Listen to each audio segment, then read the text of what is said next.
on. You said this would be your last ride. You have your whole life ahead of you.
All right, it is time to stream.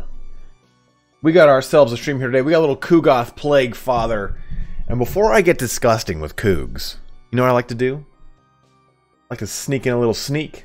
Sneak in a little sneak. A little sneak energy. This stream is brought to you by the Big Bunny itself. A little sneak energy. Boom, bam, boom. You can use credit code SPARTY at checkout when you go purchase Sneak Energy from sneakenergy.com. We have some fun here today. We're going to play some kugath PLAGUEFATHER. We're going to play some Nurgle campaign. I'm a little hungover, but that's going to be all right. That's going to be okay. It's going to be just fine. So let's take a look here at Kugath, his faction effects, his lord effects. Let's have some fun. So, we'll read a little lore blurb. Then what I'm going to do is start the campaign. It will play a cinematic. We'll let that go through. And then we'll also have a little like campaign intro go over and everything like that. Let's have some fun here. So, Kugath PLAGUEFATHER, the rotting pox maker, is one of the most favored of Nurgle's chosen. Fascinated by the breeding of new contagions, he frequently forays into the mortal realms to test fresh creations on the battlefield, driven by a desire to concoct the perfect plague capable of infecting even the gods themselves.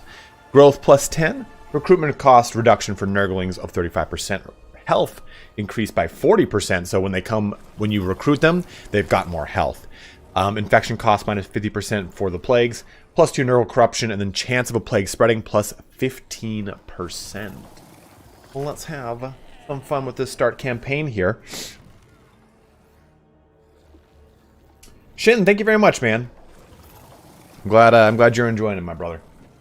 And Ember, thank you very much. I saw that you re-upped your membership, so thank you. Very much appreciated.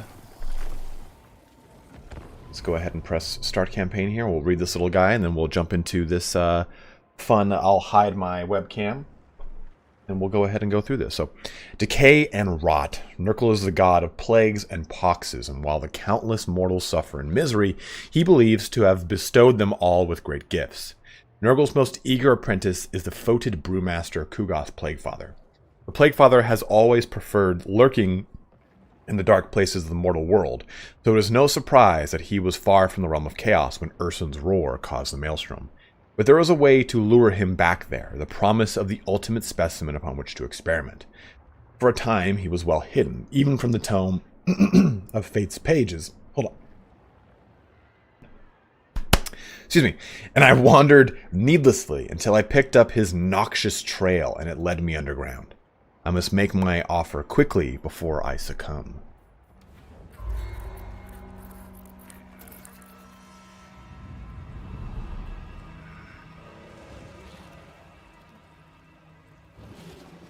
Go fuck yourself, milk and cookies, Total War. Dwelling of Kugath, father of plagues. There is no greater brewmaster of phage and pox than he. To describe the squalor of the fetid sewer is impossible. I risked my very flesh to tread it. Kugath thought me but another specimen for his grotesque experiments. Before the rot consumed me, I offered something finer. Belagor has imprisoned the god-bear of Kislev. Oh, how delightful. If Belagor has Strix, there'll be plenty of carrion for me. Ursun himself lies dying, fatally wounded in the Forge of Souls. A dying god. The finest corpse from which to brew a plague. A god pox, mighty Kugath. A god pox. Ah, you tempt me, old man. But I cannot reach the Forge of Souls. The maelstrom prevents us. I can reach it and guide you to the dying bear. And why would you do this, little healthy mortal? For a single drop of Ursun's blood. That is my fee. Blood for you The body for me.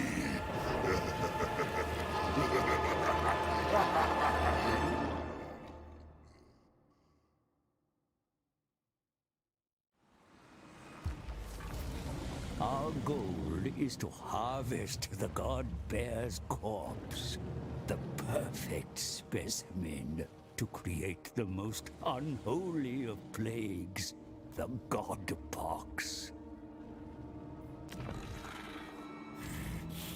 I love the murk, but this time I require clarity. Infected you'll be if you do not allow me to see. Our travels from the gallows tree to the sunken sewers place us much closer to mortal lands. All the better for you to unleash your brews and ensure we are powerful enough to breach the realm of chaos when the time comes. Ogres encroach on our land and squat in Glutport, our access point to the frozen sea. Get rid of them. We must be wary of leaving our eastern flank exposed even as we look south.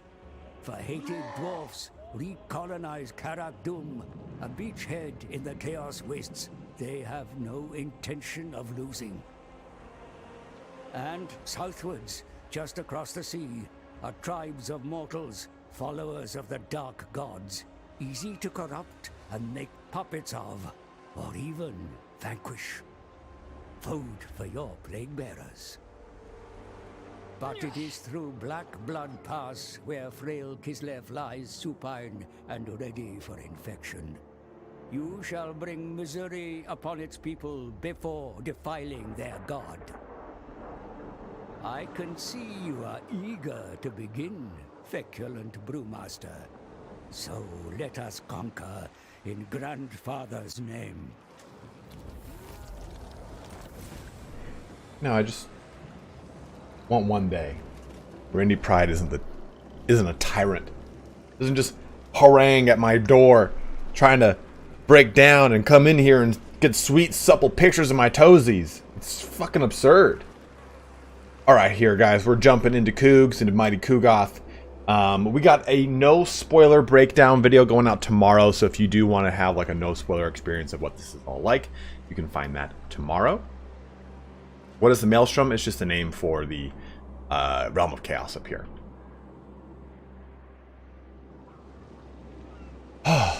Ember, thank you very much, though. I saw that $5 donation you snuck in there.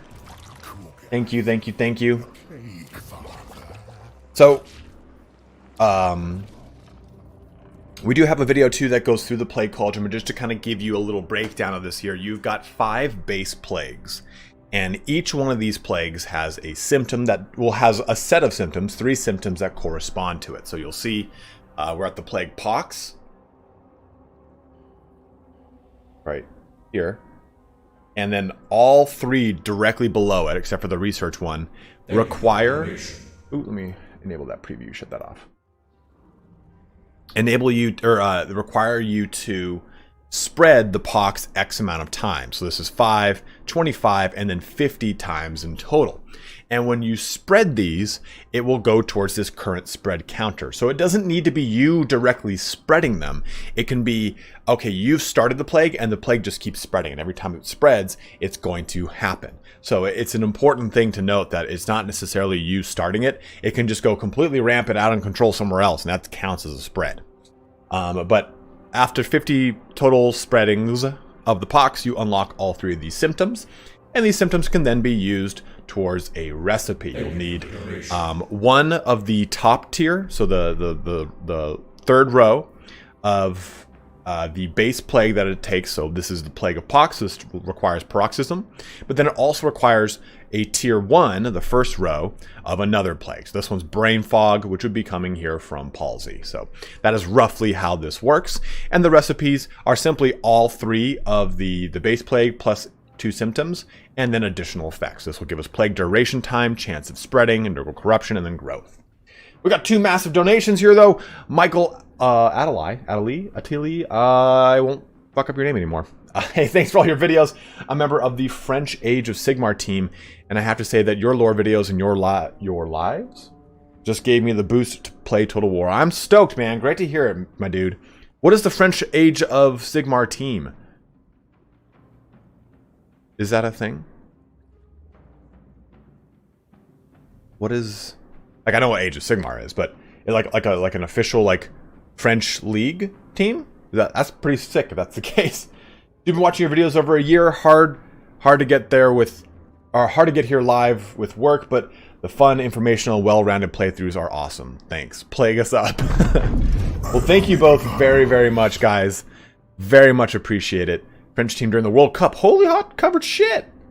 Well, it is my pleasure to provide you with endless hours of my chicanery, which I'm sure is a French word.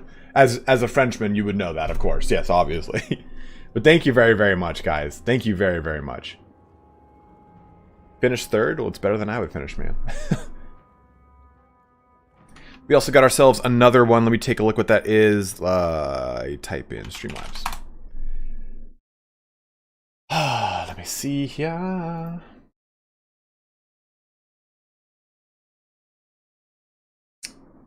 And fantastic bot, Total War Warhammer 3 from me through the Nexus store, and also through in a tip. So thank you very much, Fantastic Pat.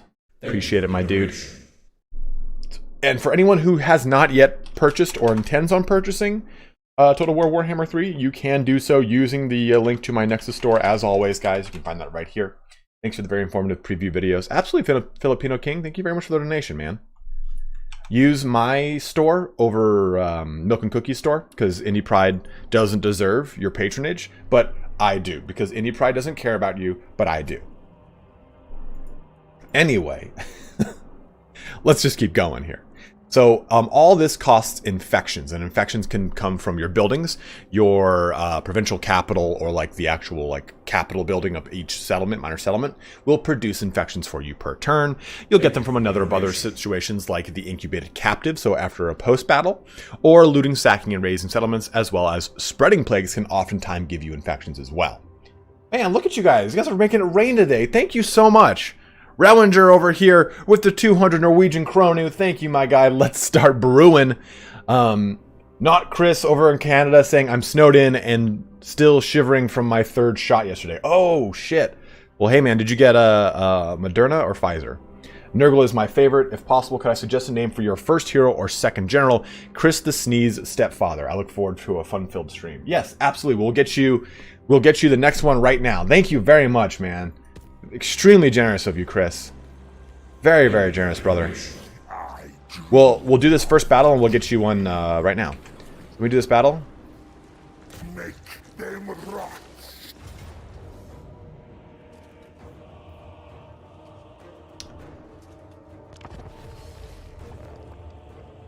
You'll be able to see Cougs in his glory. Head-to-head campaign, Spartacus and Milk and Cookies make it happen. Yeah, so here's what I'll do. Is we'll do a head-to-head campaign, and then I won't do anything. I'll just shit-talk him the whole entire stream. And he'll finally get to my location, and he's going to be like, yo, what the fuck? And I'm like, yeah, man, I just been shit-talking you this whole time. Nice. Same with me, not Chris. Same with me, my dude. Kugath, plague weaver. Bringer of sickness.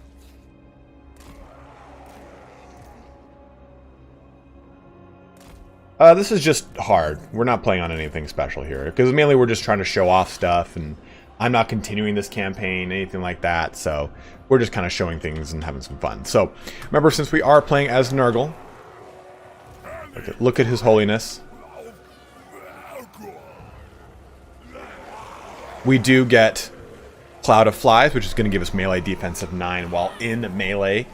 Also, we get a nice juicy magic and poison attacks on almost everything we've got, which is quite lovely. Here is Big Daddy Kugath. We'll actually look at him on the campaign map for all of his abilities, but he does have a nice 193 missile strength. He's basically a roving roving artillery platform. He'll be able to bomb from deep, which is quite cool. start this out. So you'll notice here with Kugath is well, the whole army is very slow. That is kind of the shtick when it comes to Nurgle. It's much slower, very high health, while also trying to take as much damage as possible because that gets contributed towards our abilities here. Yeah, he's got a pretty sweet skill tree. Shin, do you want to play an RPG? Like, or do you want to play a like a roguelike game? Because they're two entirely different vibes as far as game goes.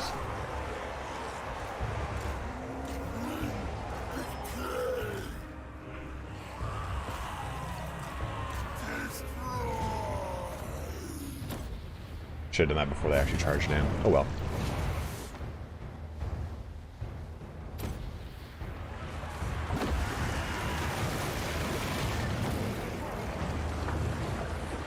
Sure, passive of the Plague Toads.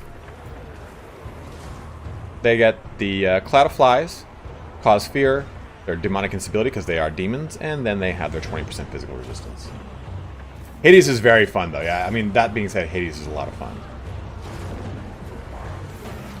Yes, they die.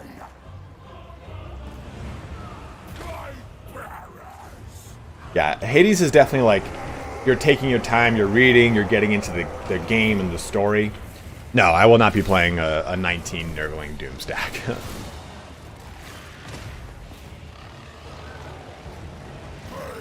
Hades, though, I'm sorry, that was Disco Elysium I'm talking about. Disco Elysium. Hades, though, is like, yeah, pop on, play for a little bit, pop off. Play for a little bit, pop off. Like, you don't really need to be as invested in it, where Disco Elysium can put you, like, you can just be sucked into that game for a good amount of time. Yes, a lot of physical resistance with Nurgle. Unspeakable toxins.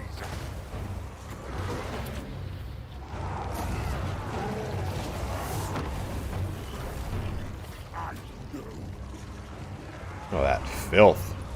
Nurgle's pestilence blew up.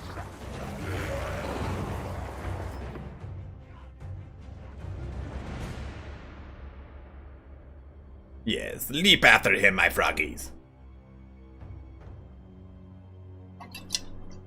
I did not see Anticity's Nurgle only cab challenge. Or whatever you said. The bum nuggets? Crisis Gear, are you alright, dude?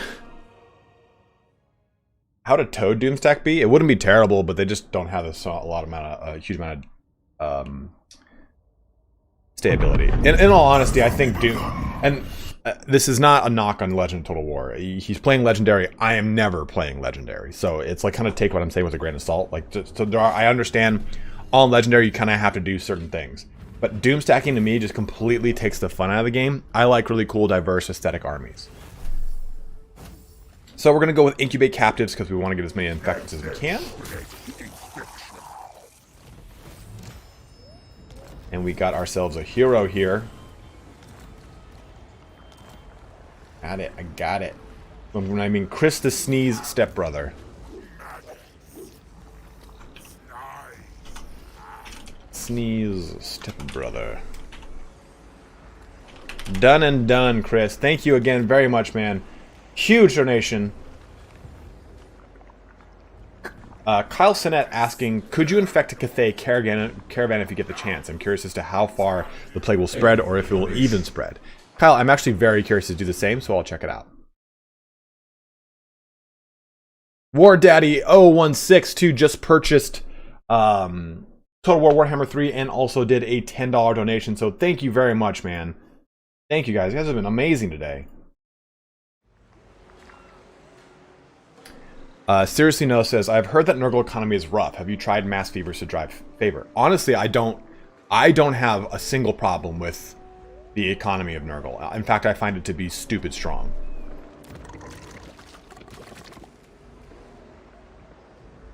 Oh man, I'm sorry, man. I'm sorry, Captain. Bum nuggets? You want bum nuggets on these guys? You just...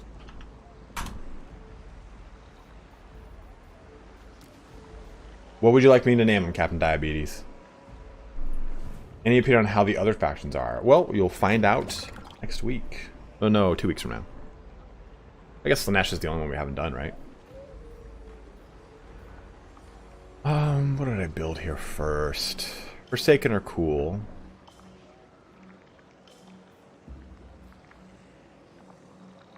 I'm glad you're liking them, Steven.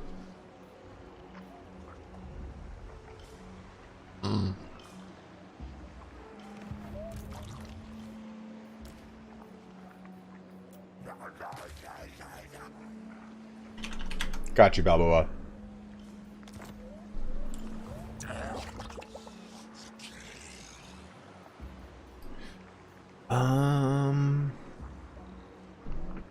I think I went with this because I wanted to get into some other guys quicker.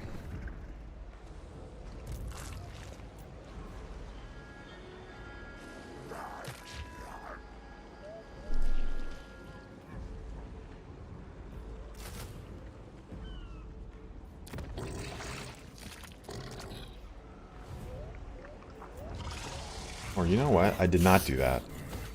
I did this. I'm trying to think of like what I did. I'm like, why do I have so little money? Because I wanted to do boop, boop, boop. Getting those guys is pretty crucial. There we go. Get that. Let me get the growth building going here, and then we'll make ourselves some plagues. We'll do a pox to help out with growth. And then we'll infect Big Daddy here. Perfect.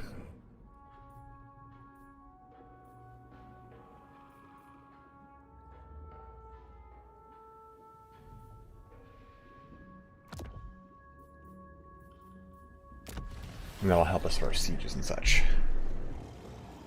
Yes, Kyle, absolutely. Absolutely, I'll be putting out access to that. Or CK3 content. So, for the his most pustulant one, he gets the Plague Weaver ability, which we've already seen before. But we also have a bunch of skills here. And everything, for the most part, is pretty standard fare. He gets Blight Swarm going through his red tree, which helps with melee defense as a Chain Hex and Virulent Contagion, which also gives us Chain Melee Defense Hex. The same thing, it just makes it a little bit better. You know, in fact, I forgot to cover that in my fucking video for tomorrow. That chain is a big thing with this, that you can chain stuff together, which is really cool. Then for his Yellow Lion, he gets Foetid Stench, which is going to reduce leadership, up to Pestilent Decay, which also causes damage to combatants, which is quite nice. Two really cool abilities. So taking a look here too at his very top line, he gets Angel of Disease, which is going to help out with growth after winning a battle, all provinces. Nurgling Tide, which is going to allow him to summon these little infested Nurglings that'll explode, which is really cool. Plague Shield, which helps out with melee defense for Nurglings. Champions of Decay is going to help out with hero capacity, recruit rank, and then also unlocks the ability to recruit Plague Riddens. Rotting Ways helps out with Nurgle Corruption and chance of plague spreading plus 50%, all armies faction-wide, which is just juicy. Giggling Grenades helps out with ammunition. Pustulant Abundance decreases recruitment costs and upkeep for Nurglings by 1/4, as well as granting them regeneration, which is lovely. Plaguefather's Oration is going to give you a nice little ability that's going to increase melee defense and leadership. Then lastly, we have Lord of Stench, which reduces the upkeep and gives Slime Trail ability for our Great and Clean ones. This is the Slime Trail ability. We have it already active here on Kugath. -5 melee attack and -10% to that speed. Yes, Nurglings are tier 1. The only way to make Nurglings better is through Kugath. There is no redline ability that will increase the staying power of your Nurglings. So that's kind of something to consider. And then for technology, we're going to go with Highly Infectious. We just want to unlock more symptoms. That's kind of our big thing right now. And this will also give us a symptom that will increase our favor by 150 anytime a plague is spread. And trust me, we'll be spreading plagues like herpes. What? And I think we're good here.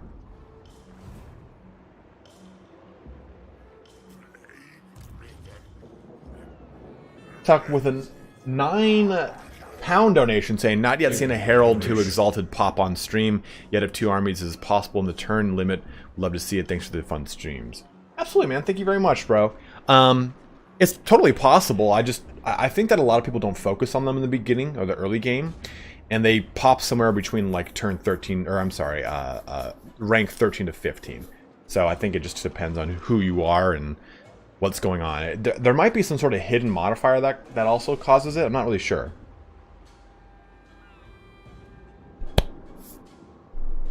Dylan, let me check. I don't think that's the case, but I'm more than happy to be wrong.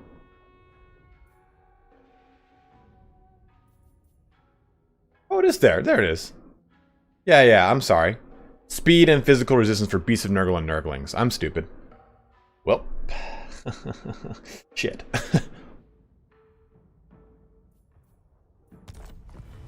My bruise bubble.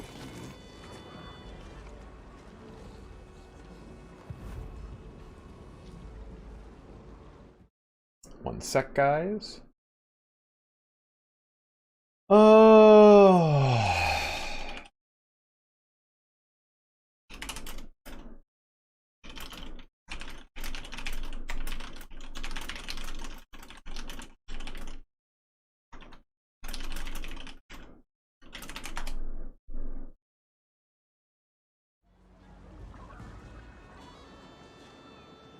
Is there a null and oil graphics option that makes everything look spookier? No, but you can use Reshade to do that for you.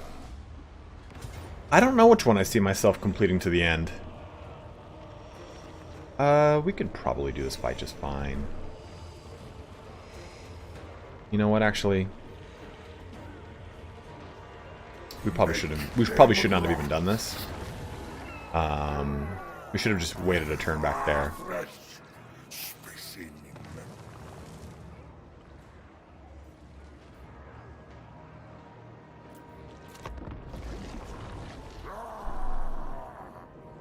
Yeah, I type pretty goddamn quick. But perfect. So you see what happened here is this got infected. So it's just going to chip away at them because we gave the one that makes so their casualty replenishment drops and their attrition they take when under siege is even more. So in my campaign, I destroyed that pretty quickly, but I kind of want to see how it works to just let that seep in. Dissolve their flesh. You know, I actually don't know how many turns it takes to finish an average Warhammer 3 campaign. I've not finished one. Army receives plague. Yeah, we just spread that plague back and forth between each other. That's really cool.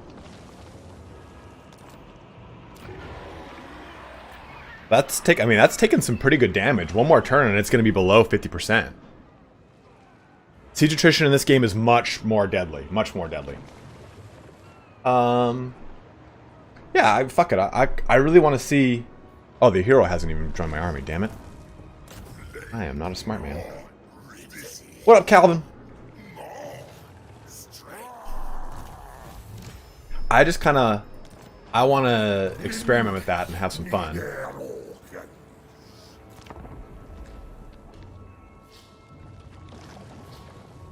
Oh, I know, Crisis. I know, bro.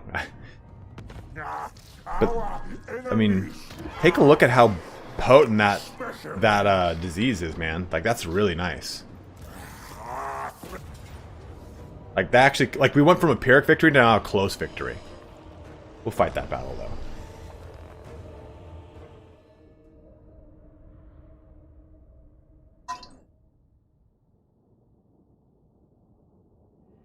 That kind of puts us a little bit behind the times, but we'll be fine. We'll be just fine.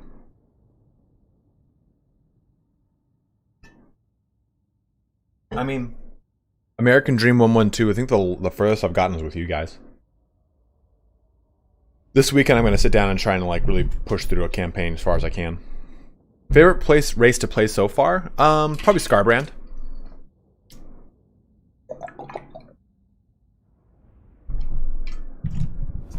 No, Kislev next week. Kislev next week.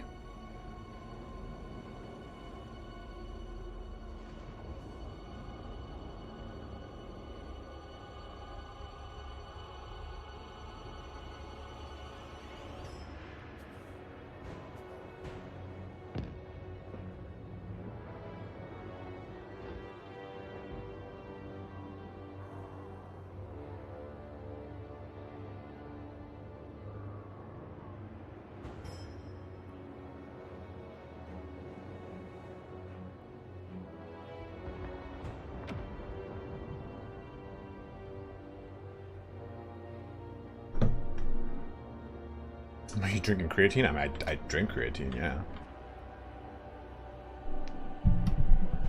It's become such a meme though, right? Like creatine's like one of the most researched supplements. And people are like, "Oh, you on creatine?" I'm like, "Fuck off." I know you're not saying that, Fornicus. I'm just saying like it's become such a meme. That and like steroids, man. Like people are always like, steroids. That's dumb. Like, listen, man.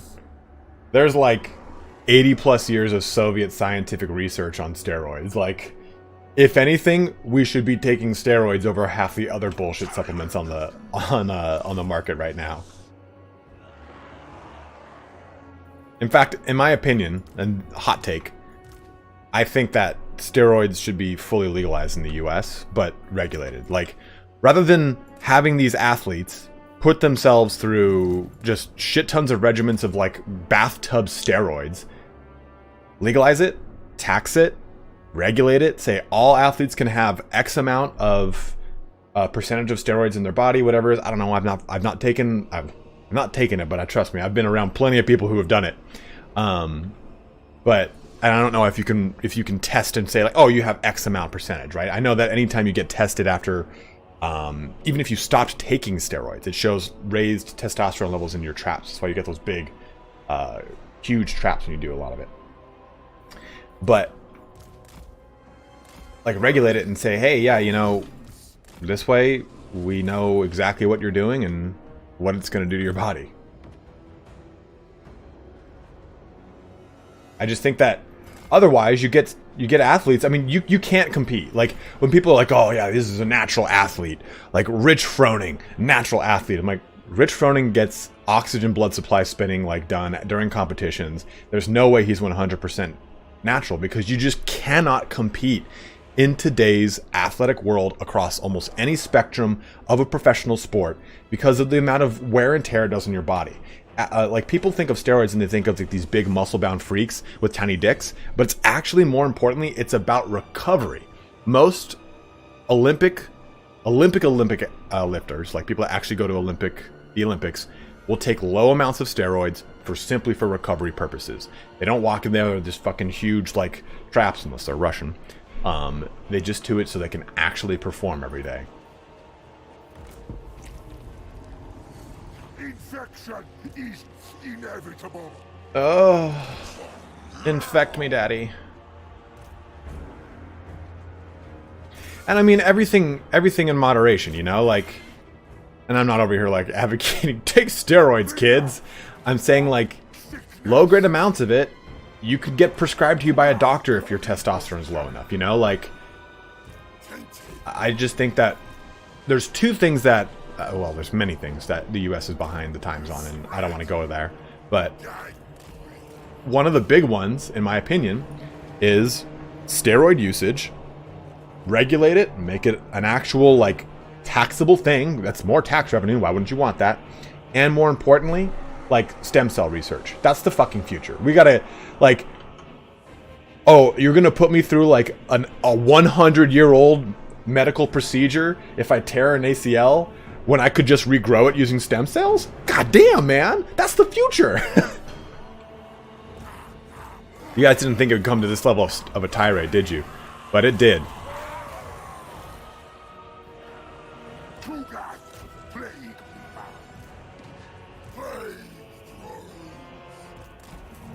Damn.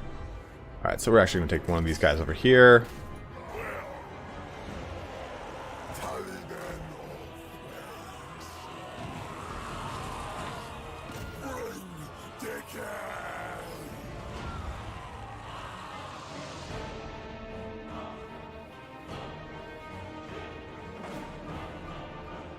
Fernandinho, I'm a little confused by your question.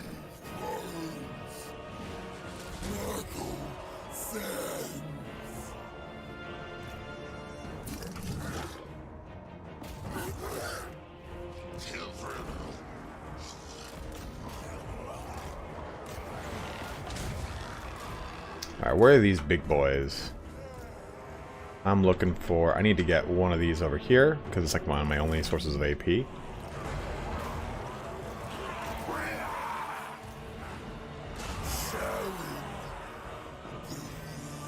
I'm looking for... Where are they? We go till the well. Yeah, so the Nurgle, the corruption on the campaign map is then reflected into the game map. If I was playing Khorne, this would look like Khorne corruption, not like Nurgle corruption.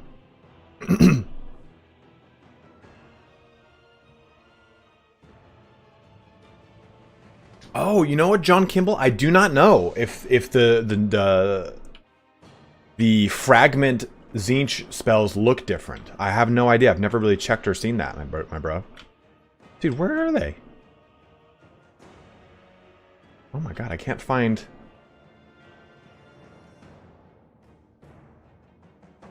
I cannot... Oh, they're all the way over here? Alright, well, I'm just trying to shut down those Mornpain Cav.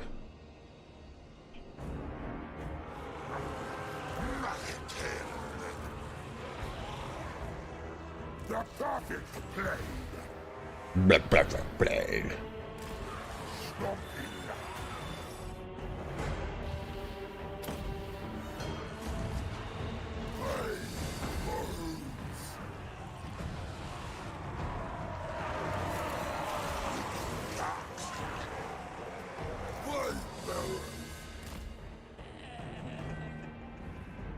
No, this is not max settings.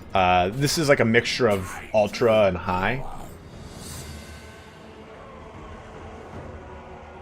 I actually don't know how Vampire Corruption looks. I hope it does have an updated look, though.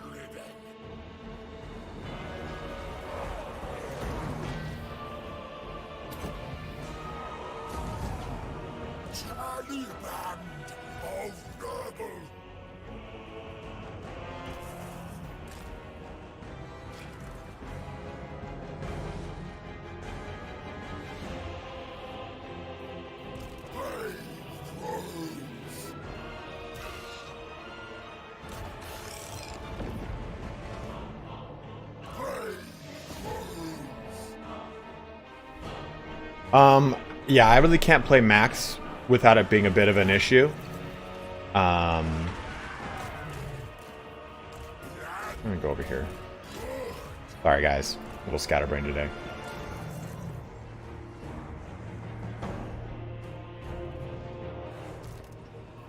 It's just because of the nature of using a,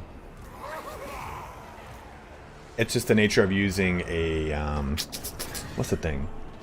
OBS Studio. It hogs system resources. If I even have the preview thing up, it'll actually make it so that it's a much slower stream. My FPS right now is 78. Come on, push through, push through, just push through, just push through, push through. Come on. I wish there was a force move button, like ignore all else and move. But I don't have to just keep doing this. Or a forced attack button, like ignore all else, simply attack. Because that's such a big thing, right? Like when you think about how the AI allocates its attack orders, a lot of that stuff changes. So if we made it so that there was a force attack button, I wouldn't have to kind of spam these clicks. So, okay, hey, I want my Lord to force attack this. Perfect. All right, well then it will, no matter what, it will move to that location or attack to that location.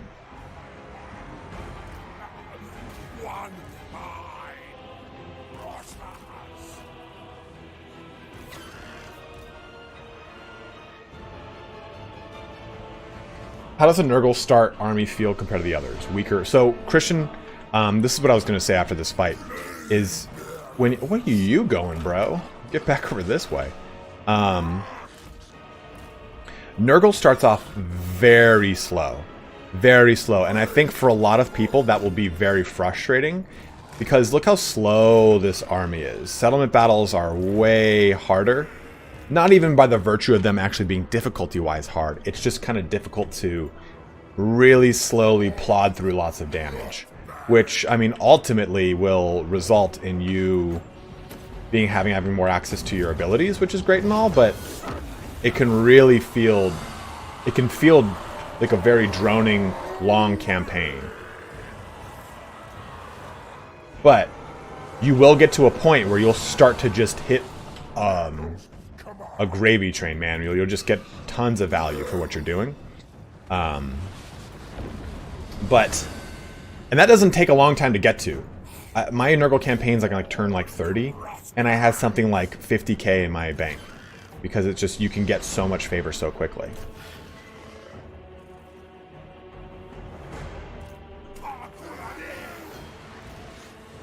But I mean, a 23 movement base speed, or 23 movement like base unit is like really, really like hard to get around, right? Yeah, the dwarfs will fuck you up, man. They'll just focus fire down kugath. I'd say the AI is much better in campaign at. So like, let's say this is your formation.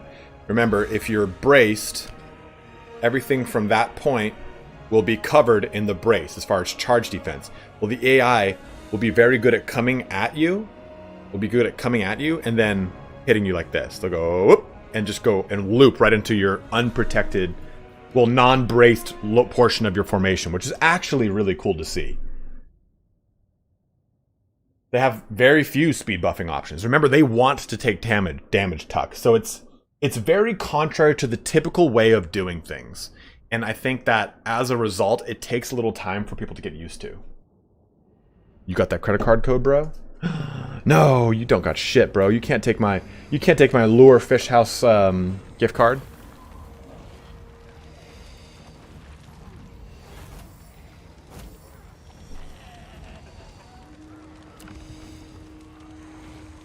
So we definitely kind of slowed down our campaign by experimenting with some of that damage, but I definitely wanted to see how it worked out. They don't need to outmaneuver you, man. They just pummel your ass. So looking at the building browser, we didn't go over this, and I apologize, guys. I've now had caffeine, so my brain has recovered a little bit.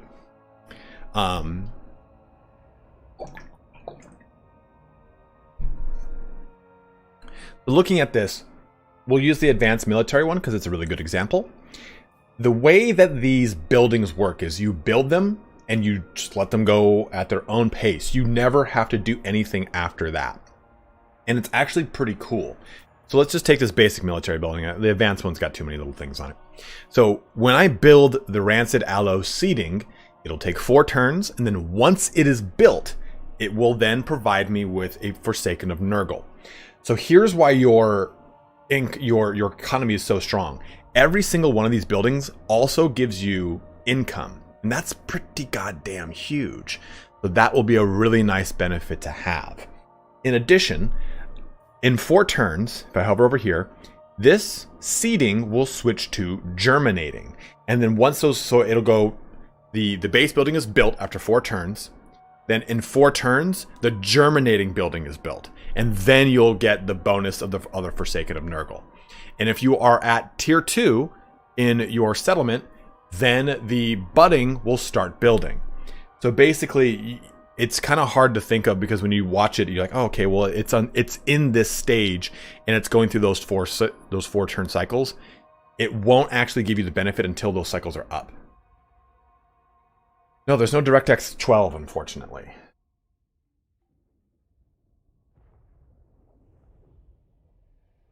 Total War Freak asks, hi, how's it going? Thank you for the content. Does the build you guys receive change a lot while you have it, or is it mostly just bug fixes? It's mainly bug fixes and things that we've pointed out and things that we may sort of say like, hey, you know, this won't do, this needs to change, so on and so forth. It's nothing major. I don't think they've reached devlock, which it means that development can no longer do anything to the game. It has to fall into a standard post-release development cycle of saying, hey, patches will then come on a regular basis. You can't just release patches at whim. Because right now we've had the game, and I think we've had 5 or 6 patches that they haven't broken any of my saves, but I think they've broken some people's replays.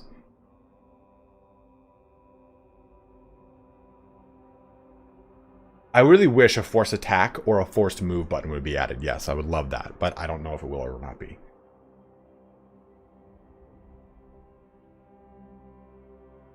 It'd be cool to see Nurgle have a sort of way to counter, in some aspect, missile units. Maybe like Iron Maiden enchantment from Diablo 2, but weaker. Well, their counter to that is 20% physical resistance. Because there's very few ranged magic attacks in the game, right? Majority of them are physical.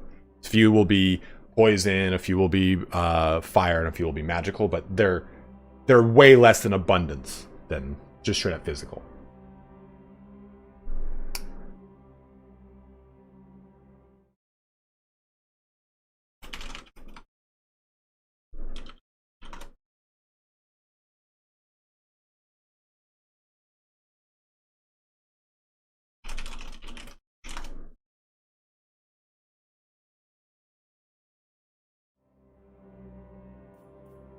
What do you think of the domination mode? I kind of miss the open field multiplayer battles from a viewer standpoint. Well, Harrison, you got a treat coming from Big Daddy Turner and I. But I think that domination is better than standard multiplayer because you don't load into the game and go, well, great, I'm 100% hard countered.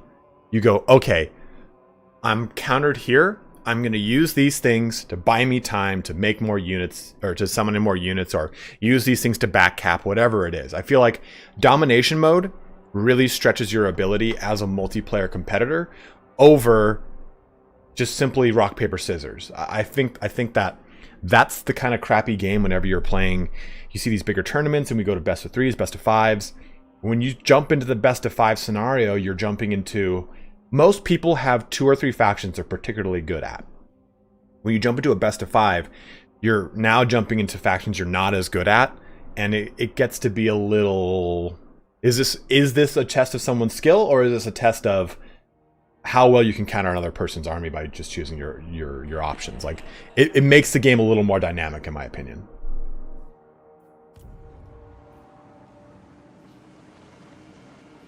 Yeah. I want one more of these little furries. And we'll get some more Nurgles. Actually...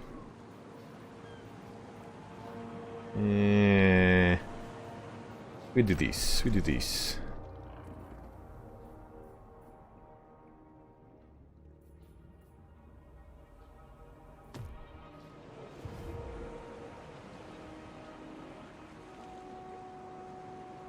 Zinch hard counters Nurgle. How do you deal with him without just over... Well, Zinch hard counters like everyone right now.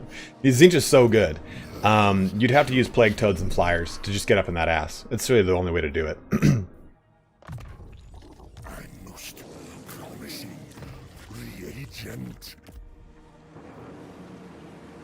Boo-boo-boos.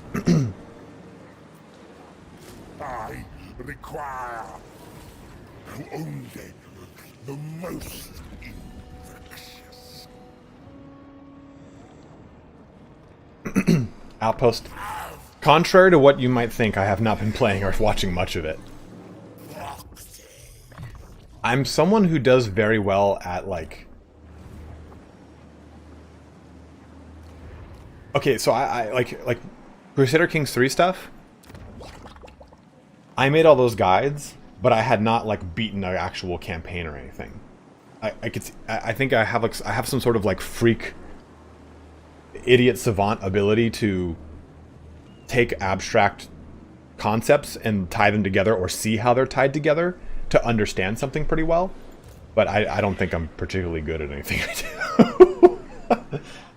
Thank you, Amber. Really appreciate it. Great to see you. Great to see you. Hopefully we'll see you. Are you heading out?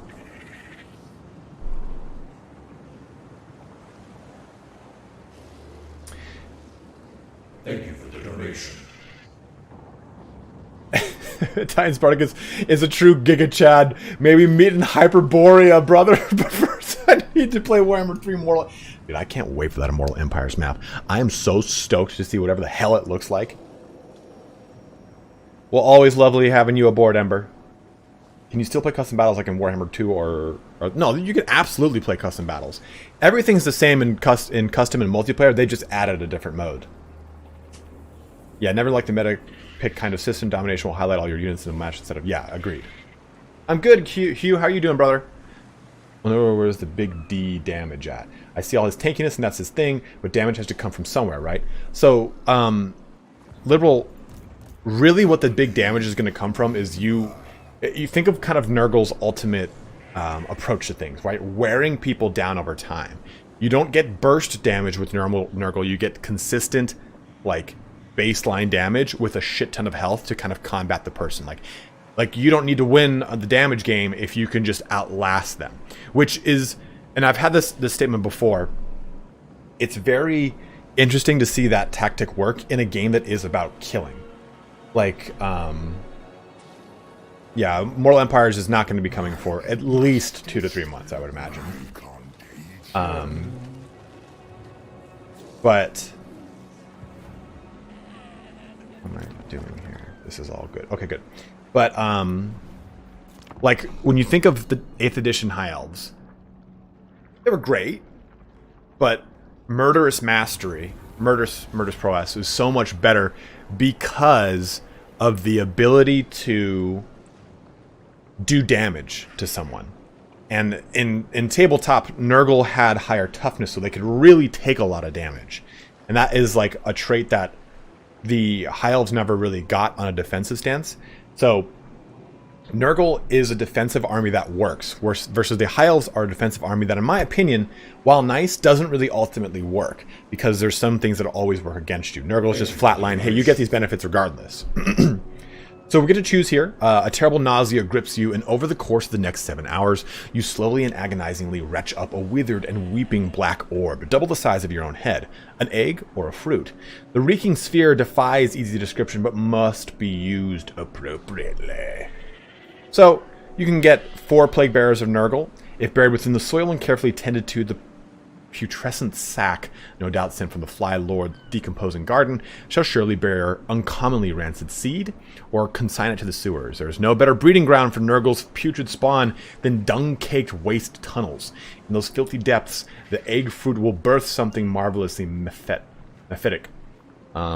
Personally, I'm going to go with the Plague Toads because they are more useful, and you just get plenty of ways to get Plague Bearers, so might as well have some more Toady Toads. Kiro, thank you very much, man. 200 Norwegian Kronu from you. Out of all the Demon Legendary Lords you've tried so far, which is your favorite? Great Plague Daddy Kugath? Yes, yes. Also hoping so hard for Thankwol in Total War Warhammer 3 with Vermin Lords. I think we'll definitely get like a Thankwol DLC with Vermin Lords. I think that's such a knock out of the park, right? Like, okay, what's the most played faction outside of Empire? It's like Skaven. So what would make sense? And technology, we will go with...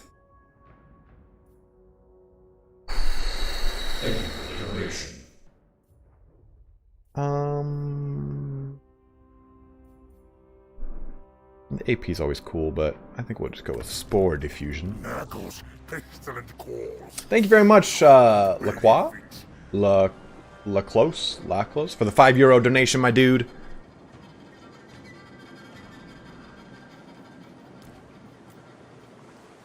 Okay, we need to just kind of get on a roll here. I'm kind of letting us sit back here a little too much. We need to... And see, this is spread now over here to the Storm Rack Mount. And what's really fun is when we get the research where we can see where these things spread.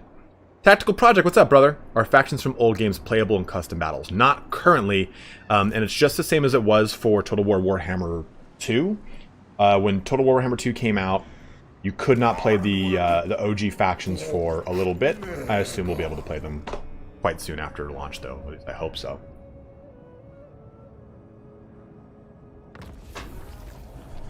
Something in the water. An uncommonly bloated plague toad is drawn helplessly to the befoulment of a nearby sewer, but cannot squeeze itself through the entry gate. With a final, terrible lunge, it wrenches itself across, tearing its vast belly open in the process. The countless black maggots within surge into the local water supply. Ugh, well, no, thank you.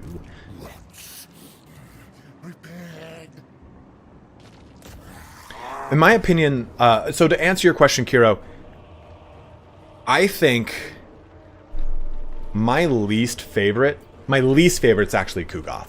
And it's just because, in my opinion, the way I like to play the game doesn't fit Cougs. Cougs is too slow for me. I like him to be a little bit faster. New plague on... Oh, here. We'll change that. Oh my god, stop screaming at me, Coog! So, we'll infect that.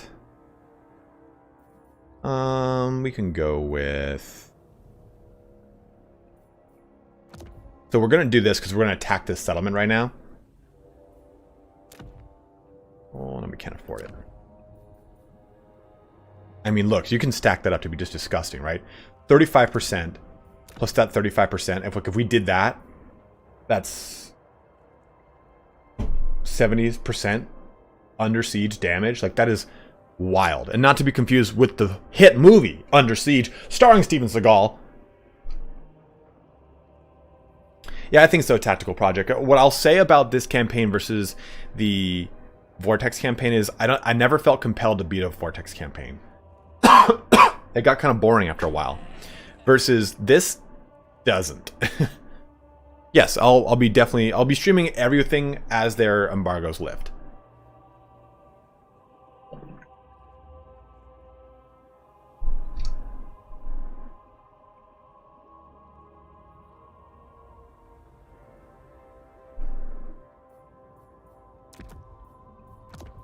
Yeah, we're going to do this because we're going to take this location over, and this will immediately go into it.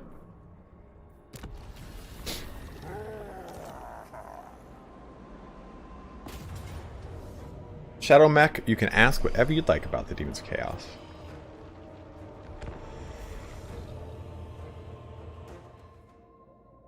I'd like Khorne just kind of fits my style of play the most of the 4 demons. I like the Demon Prince, but the problem is he doesn't get any other mechanics outside of some of the more basic ones from each one of the mono gods. So I have more fun as a specific mono god. Yeah, I like the actual campaign. It has actual fun, like, motivations from point to point. Yes, they can get greater demons, absolutely. Keith, happy to provide them, my bro. Do you think we will get Tamarcon at some point? I can see it. Get Toad Dragons. That'd be really fun. What's it called? The Blight Kings or whatever? Does the faction mechanic make Kugath fun despite it being incongruent with your playstyle? It does and it doesn't, because at the beginning, I found it like super slow. I'm like, God, this is like a slog and a half, man. I'm not down with this. But once I got a couple turns in, like once I got to like turn 20, I was like, oh, this can get horny.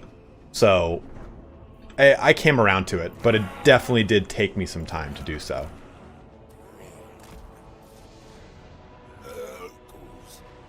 Blight Trolls, that's a good one. Plague Ogres. That'd actually be really cool. But you can see, like, I wonder how that would really work in a game like Total War, where you're talking about a unit's like an army's balance, right? And by giving another army essentially what makes one army entirely its own, like Plague Ogres, I wonder how that would kind of mess with things, if it would. What was that noise? The perfect plague. Chagrat, I'm well, brother. I am well. Yeah, slow and thoughtful. I mean, doesn't even just build tall. Is really his big thing, you know.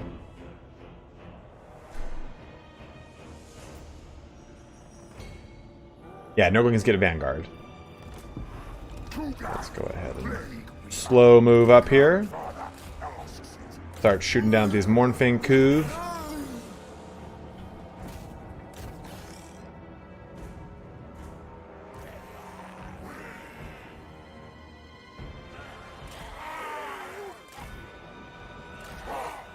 Now, unfortunately, my toads are kind of like blocked here.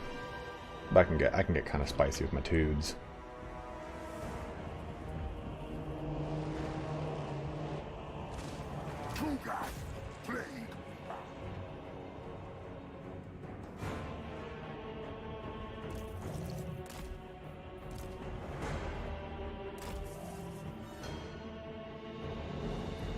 What tier Beast of Nurgle? Tier 2.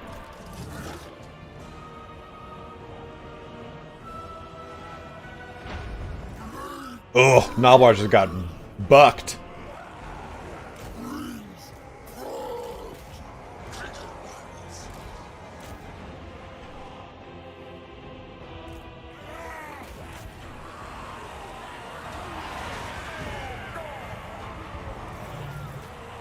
Ribbit, motherfuckers! Okay, you, though, I want you to kind of push through all the way. Actually, you know what? Escape, Nurglings! Go! Oh, crap, there's more of them over there.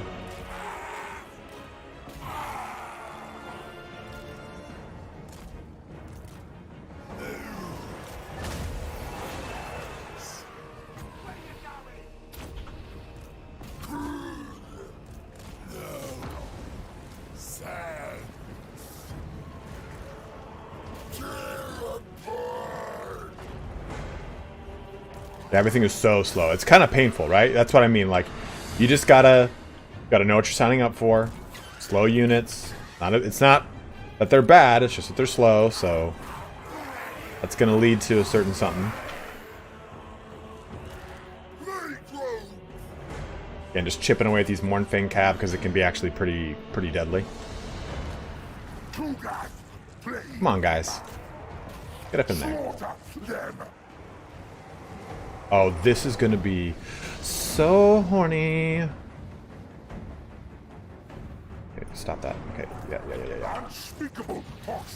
Okay, we'll do it right on my own unit. Screw it. Oh.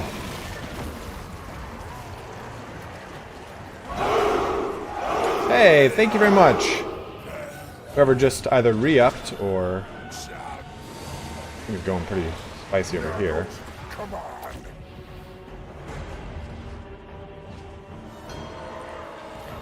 The big thing is, like, I put my toads over here, which I probably should not have. Toads are really important for your army. Uh-oh. Cougs doesn't like that.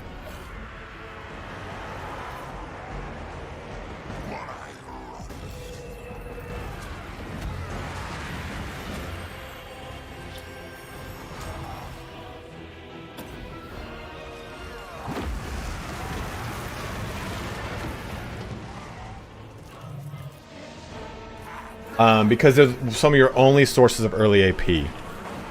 I'm sorry, not AP, anti-infantry. And you kind of need that. It's worth noting, though, that, like... Where's that Lord go?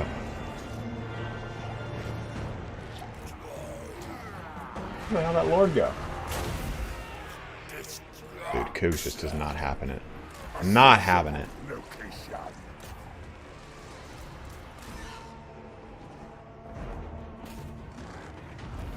There we go. So let's take a look at some of these stats here. So here's the weapon strength for the Plague Bearers. I mean, they have 15 base AP, which is actually not terrible at all, right? That's pretty good. And then even looking at your Plague Toads, their base AP is 15 still, which not amazing for a monstrous infantry unit, but having anti-infantry is very helpful. Looking over here at the Beast of Nurg, it is your only actual pure, very start of the game AP unit that you get. 150 AP, and you need that for some of the fights you're going to be doing against dwarfs. Anti-large options, boop, goose egg. I don't even think there's any anti-large in the entire roster. Oh, you know what? There is. I think the Poxy Bros are.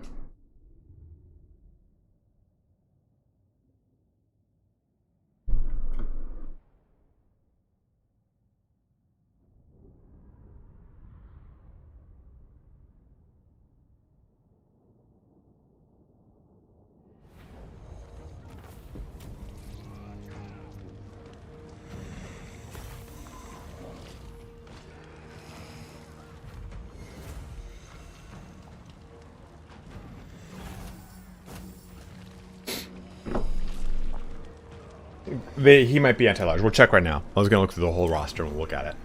You ain't boss. But I mean, he's anti-large, but not in a reliable sense. I would say that. Trickster Shard. I think that's actually the same thing I got. Okay, so let's look at the roster. Can I look at it through here? Damn it.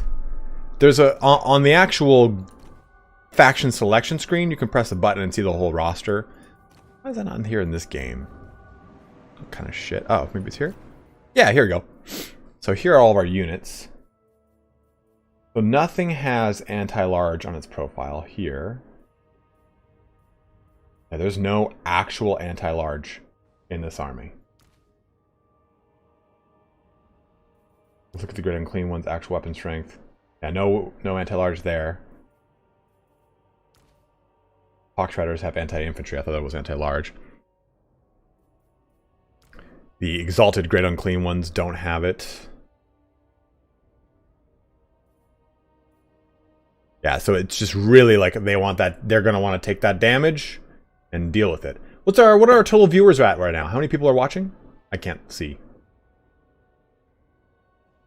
Plague Bearers with spears. Exalted. Here's your Exalted. They have a little ranged attack. Oh, but they get 3 more AP, which is nice.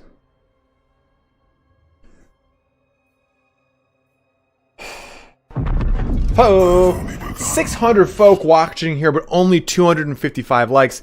Guys, please do make sure you're liking the stream. I cannot tell you how much it helps out. Someone actually said, like, they commented and said it's a little annoying to hear that. Unfortunately, by the virtue of what I am doing, this is my job, my occupation, and it's unnecessary how much likes actually help. It's like, since this is a free platform, it's a free way to give back to any content creator you watch, and it helps out more than you would imagine, because Google looks at the algorithm and goes, these likes correspond to this title matching the content, and in all things put together, it's actually good content. So I hate to ask, but it is something that actually does help. 348 likes now. Thank you guys so much. It jumped up 100 likes right there. And Paul purchased the game through my Nexus link. And as always, guys, like I've said before, if you want, you can purchase the game through the Nexus link. It is a great way to support the channel. Second here.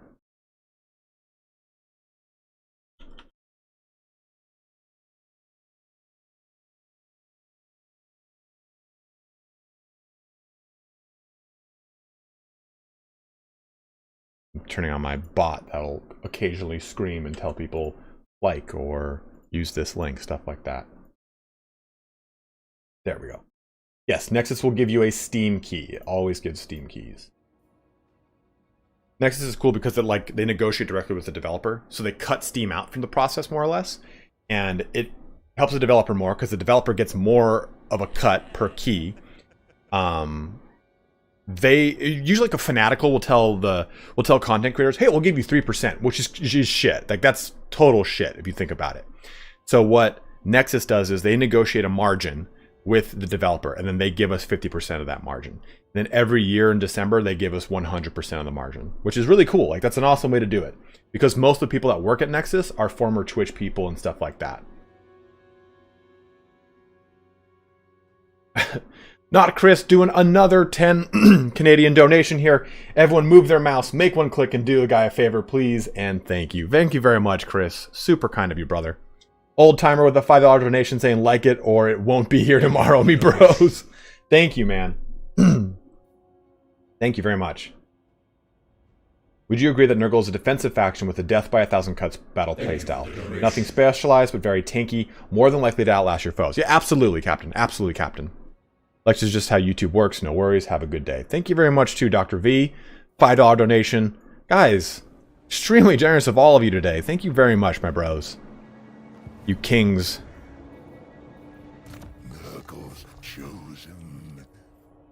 Let's go ahead and go with Miasma of Pestilence. Again, like I said, we are a little now behind, but that's okay. We're having fun here. I'm just showing the stuff off. I'm answering questions. I'm not looking to break the campaign wide open here. I'm just gonna have some fun, show off some cool stuff. If there's anything you want to see too, guys, by all means, let me know. Let me know. We're at 400 likes now. Thank you very much. How does autosave work? Does it save at the beginning or the end of a turn? At the end of a turn, Ghost Camel. At the end of a turn. Also, saves are you can have incremental auto saves. When checked, any auto or quick saves will be saved individually with incremental file names. So it will have up to 5 in my case. This is a system that comes over from 3 Kingdoms.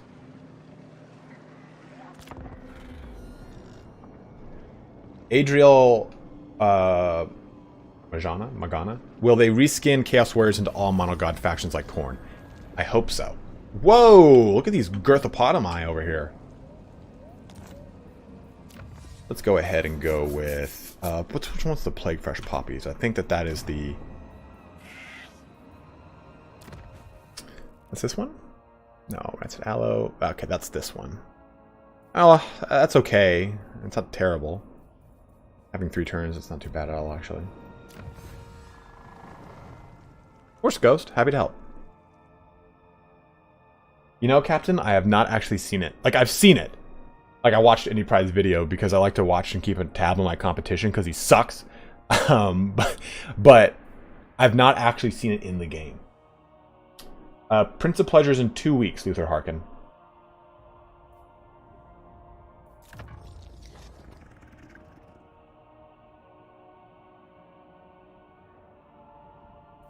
Johnny Arm Wrestling says, "Hey Italian, I've been training for arm wrestling. Want to have a go? Seen a couple streams and hear you're pretty good. I am not good. Oh, I'm pretty strong. Yeah, I am. I thought you meant that I'm good at arm wrestling. I am most certainly not. You don't have to be, but you don't have to be strong to be good at arm wrestling. I would absolutely lose.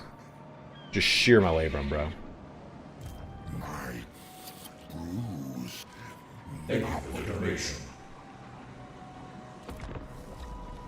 Would you like to see Beastmen get Monogod Minotaurs eventually? Yes. I'd love to see stuff like Zangors and stuff like that. What's up, BC Bros? I'll allow it.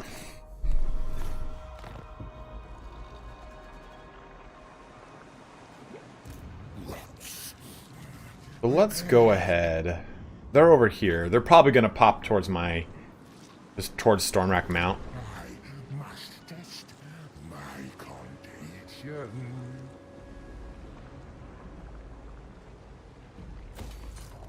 Let's do that. And let's go get Zoc here. Oh, he's got a good army over there.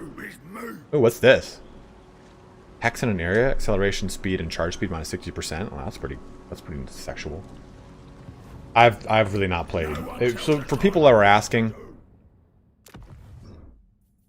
this is my saves. And there's nothing here that breaks embargo. So the furthest I've gotten in this game is 49 turns. So this is just me being transparent. Like when people ask me, how are the ogres? I'm like, I don't know, 10 turns worth of Greasus here. So I couldn't tell you much. Or like how, at one point someone asked me, how's Miao Ying? I'm like, don't know, I only have 6 turns. Like this was our stream over when we got 17 turns in, so. No, you don't, Rod Adamson, I do not believe so. Make me a slow plague bearer. I can see myself die a slow in a later video. Okay. Which one's a slow plague bearer? You want to be the, you want me to name this guy old timer? Or do you want me to name a plague bearer old timer? 16 turns of Ermagerd pleasure. Ready! Master, true savages. Okay, calm down. Carve and grind. These guys... I can't let... Oh, that was in strength range 6 on them. I'm like, what?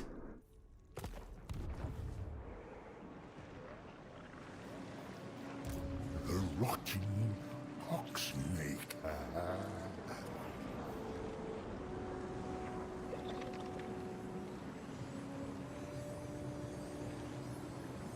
Okay. Done and done. Old timers of Nurgle it is. Just for you, old timer. Thank you very much for the donation again, my man. Specimens required. Let me see if we can get saucy here. Don't get saucy with me, Bannays. Nurgle's chosen. Let's squeeze in some more one more plague bro here. Join the grandest experience. And go into an embouche. I have only a moment. What's up, my bros from across the mountain?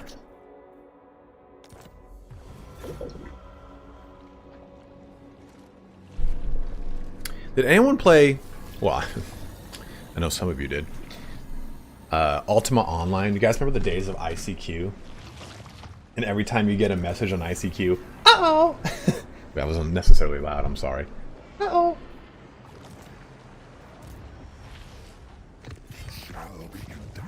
I'll be honest. I used to play Ultima Online when I was in 6th or 7th grade. It's still easily the best online game ever made by human beings. Fight me if you do not agree.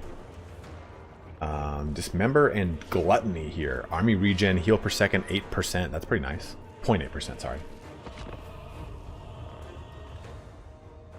Sure, Deludo, I can help you out with that. But I was in 6th grade. I definitely got married in that game. I'm not even gonna lie. I've done some cringy online things, man. Like, people are like, oh, that's so cringe. I'm like, you didn't... I lived through the cringe of the online days. Ow, I hit my fucking fingernails on my desk. Oh, right on the cuticles. How did that happen? I said cringe and it just came right back at me. Alif, thank you very much, man. A $20 donation saying wanted to go Big Boy Greasus at launch, but thanks to your videos, it's a three-way battle between Kairos, Cougs, and Greasus. Also have some of my first paycheck for my new job, Sparty. Can we get a random unit named Smelly Boys? Absolutely, Alif. Congratulations on the new job. I will have a Greasus, no spoiler breakdown for you two coming, so you can decide after that which one you want to play. But Boomer, dude, I am 34. Holy. I'm 34, bro. I'm in that millennial-ass boomer, just like back in my day, we used to listen to Limp Bizkit and Slipknot, and we thought we were cool. EverQuest was good, but it didn't push a boundary the way that UO did, because UO was all skill-based, in that you could be any type of character, and you was all skill-based, and your character, if you were good at the game, you rose to the top. You could be good at the game in EQ, and someone bad at the game could be on the same level as you, pretty much. You just had better timing, if anything. Ryan Gorel with $20 donation as well, saying, /agree, Ultima Online was my first MMO, stay strong. Thank you, dude. Thank you very much, my man. We share the same name. It means little king.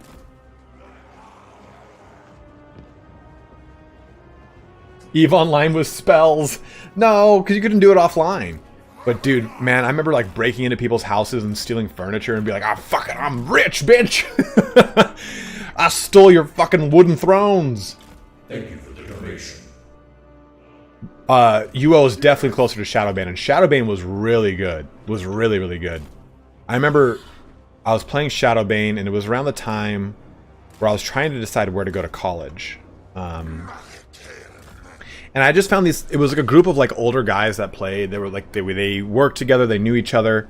And I just was like, oh, I was in my teenage angsty times. I was like, I hate my parents and blah, blah, blah, blah.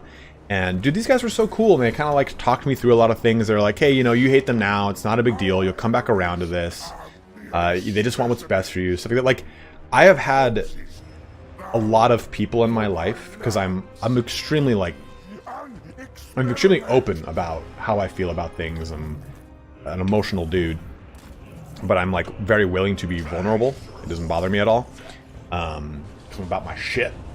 And I've had a lot of people in online games kind of be very wise sages about things that I've encountered throughout my like preteens and adolescence and stuff like that. Like, dude, I was playing online games when I was in 5th, 6th grade. And I just met so many people, and it kind of like, well, from across the world, you know. And back then yeah, sure, there was definitely creepy people on the internet. I'm not going to say there wasn't. That's definitely not where I'm going, Nick. But I definitely feel like at that time, the internet had like a propensity to be a little less trolly in certain regards. Okay, I need to do some...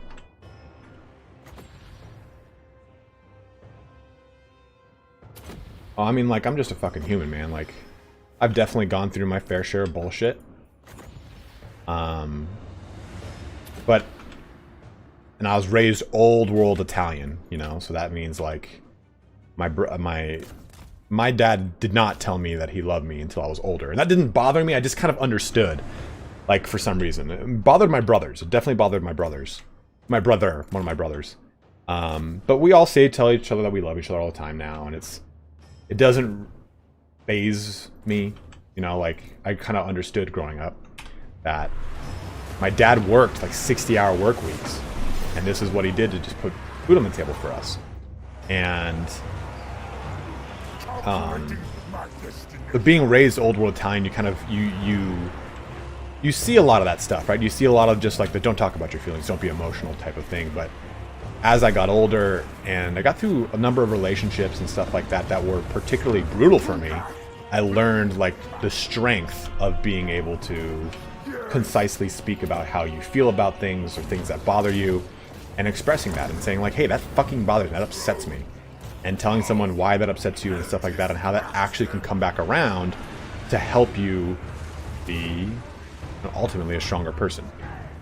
Because it's like, the way I've always kind of looked at it, and this is like a bullshit axiom, because it's like, I'm no one of any kind of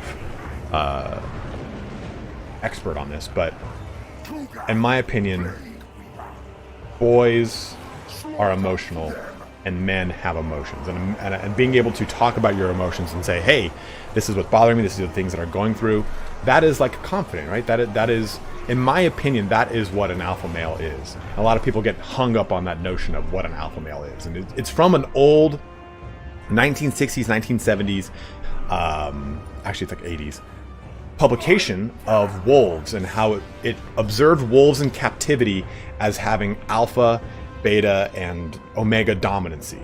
And the alpha is the one that tears everyone's head off, you know, the conventional, like, be a wolf, rip someone's mouth off, stuff like that. And what that same scientist observed in wolves in the wild is that they do not do that. In fact, they're extremely... every pack is actually... It has a matriarch and a patriarch. The patriarch is like first one in, last one out, and is extremely like loving and is extremely like willing to give everything to the pack. If the pack is under threat, the alpha male will sacrifice itself for the entirety of the pack. Like, that is exactly how wolves in the wild act. And it's unfortunate that's kind of gotten pushed into behavioral theory. It's unfortunate that's gotten pushed into this whole notion of like, you want to be a man, you want to be alpha wolf, you gotta suck the dick of the day, you gotta eat a raw egg every morning, or else you're not a man. Like, that shit's so flawed nowadays.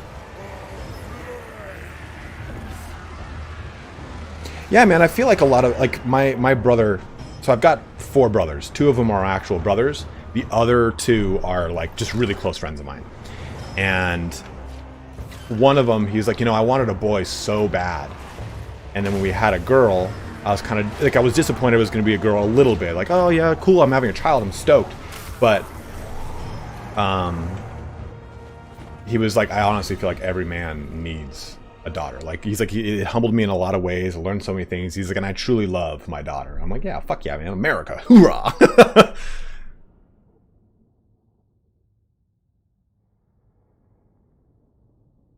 I actually do not like Joe Rogan. I think Joe Rogan used to be really great. Kind of got high on his own supply. And I think that too many people parrot Joe Rogan as a form of pseudo-intellectualism. Get a little incubating them Captivos. But there were some questions on stuff you wanted to see. Let me go up and read those. Was one of those relationships with Turin? No! Turin and I are never going to break up. I love him!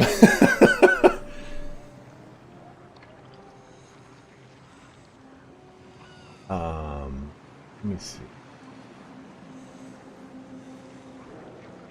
Yes, you will. Kyle, if you purchase through the Nexus store, yes, you will get the free Ogre's DLC. How do you feel about Ogre Lords not having access to any mounts? I would love a Stoneborn Tyrant. Do they not have access to mounts? I've honestly not played enough of the campaign to know the generic ones if they do or don't. Yeah, cringe back in the day was so terrible, man. Like, there's documentation on that shit. I used to have spiky hair, my bros.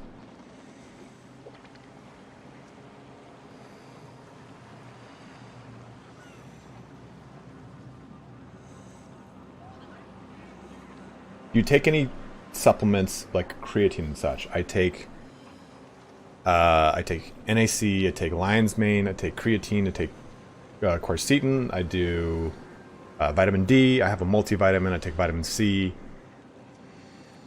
I take collagen pills. I had hair. Once upon a time, Captain, I had a fucking, my hair used to grow straight up. Like, not even like trying to spike it. It would go straight up. Kugath, a Plaguefather. Income from all building plus 10%. Totally Legit says, hate him all you want. Joe Rogan is the fairest of all podcast hosts by a mile. I don't ultimately agree with that. In the beginning, I would, but in his more recent stuff, he leads a lot of the conversation, and I do not appreciate that. He used to be extremely unbiased. He'd have these people on his podcast, and he'd be like, so what's this? Tell me about this. I want to know more about that. And that was so fun, because he would even say it outright. He's like, I don't know what the fuck I'm talking about. I bring these people over to talk about things that I know I have no idea about. Like that is, like I've said before, it takes a lot to admit that you don't know something. It will supplement. But and that's my opinion, though. You know, so legit, you could totally think another way, and that's your prerogative, my bro. I just don't feel that is the way his podcasts are anymore. Okay, so let's go ahead and let's do some infections again. I don't want to do all that. Yeah, and that's true. And in general, I don't like podcasts. I almost never watch podcasts. Everyone's, you gotta watch this podcast. I'm like, I don't. I'd rather act. I'd rather go do acting. I'd rather go do an action. I'd rather... People, I think, a kind of shitty thing in our society too is podcasts are a form of pseudo-intellectualism in the sense that people will, rather than take ownership of an issue that they're having, they'll watch a podcast. And I'm like, that doesn't really jive with what I quite want. I want this to kind of try and infect over here. A most satisfactory outcome. Mutate some hair back, just push it out. Oh, fuck. I had meant to give that other one fever. God damn it. Well, that's okay. Oh, that's right. You cannot do... Here, let's do this, actually. From here, we will make melee attack that, and let's try and squeeze. Can we?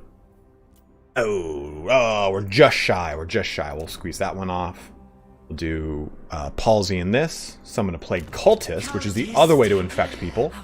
And we will have this cultist who starts with full movement on this turn go and infect these bros. Only what I listen to is Calm down, man. Let's just do that right there into that. I shall sow pestilence. Can plague cultists not be added to armies? Not this one, I do not believe. But you can have plague cultists that would.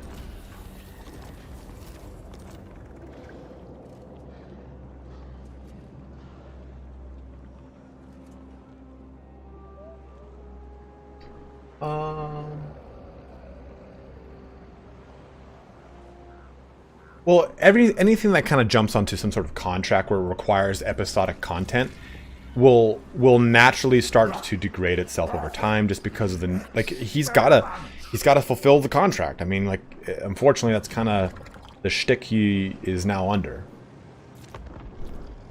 The Alpha theory was based on wolves in captivity, so we were explaining human behavior using prison politics. Yeah, 100%, then, Sam. Like I was saying, brother. Cult manifests in the Darko Wharf. That's actually a shit place to have a cult. Because I'm about to take this over. Yeah, they blow up and spread the plague, 100%. So, I can... Here's your 4 cult buildings. So, infections per turn. Then a growth is more than 200. Infections per turn. Infections per turn again when Lord is present. And then a random plague will be given to the settlement. Don't let me down. Give all Total Warhammer 3... Jesus Christ, old timer. Thank you very much, man. Appreciate it. Someone wanted something named. It was Smelly Boy. I was in the middle of a battle, so I couldn't do it. So let me scroll up and find it. Random Smelly Boy, I think is what it is. Enemy named Smelly Boy. Got you, a leaf. I'll give you another one of these. Smelly Boys of Nurgle.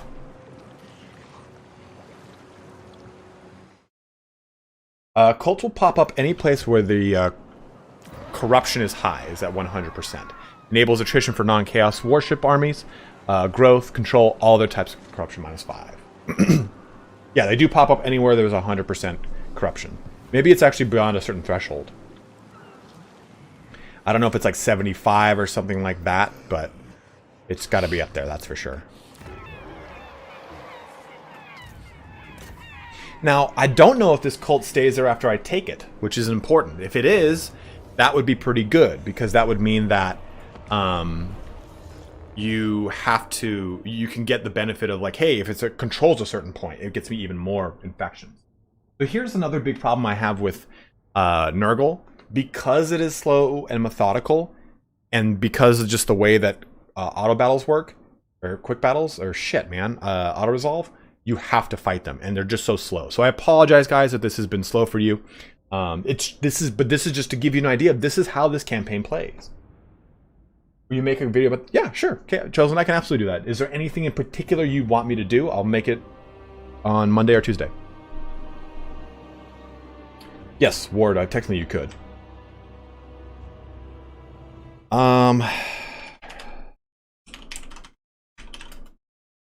So if anyone wants to kind of learn more about what I was talking about with alpha males and wolves, this is the article from Art of Manliness. Art of Manliness has some great articles. Some are hit, some are miss. But I'd say by and large, most of them are pretty on point. Some of them are a little too like, oh man, I can't live that lifestyle, man. I appreciate you can, but I can't. And by the way, we got 630 you bros watching, but only 445 likes. Let's try and pump those likes up, my guys. Helps me out a ton. Could you rank the current state of Chaos campaign in your opinion? Which one, Shadow?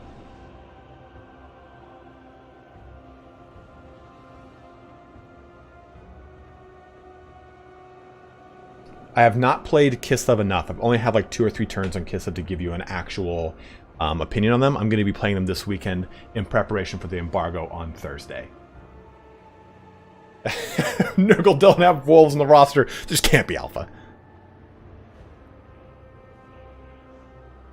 Kieran Teckham says, I'm a little disappointed with how bare bones the cult system is, to be honest, but it gives me hope that Ergon von Horstmann comes in because he would be the ultimate cult legendary lord to flesh them out. I think that, and think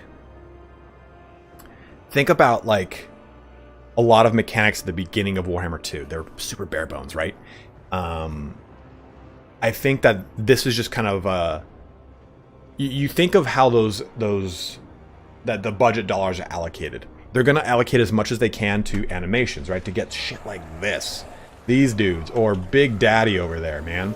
So I'm okay with it being bare bones.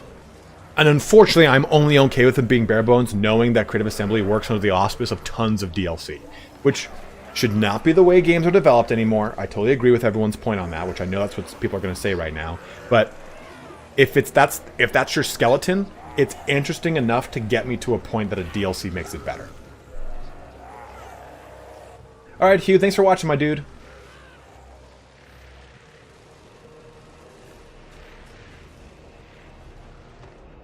That's that quote by what's his name, right? That one dude that everyone keeps quoting on their Instagram reels.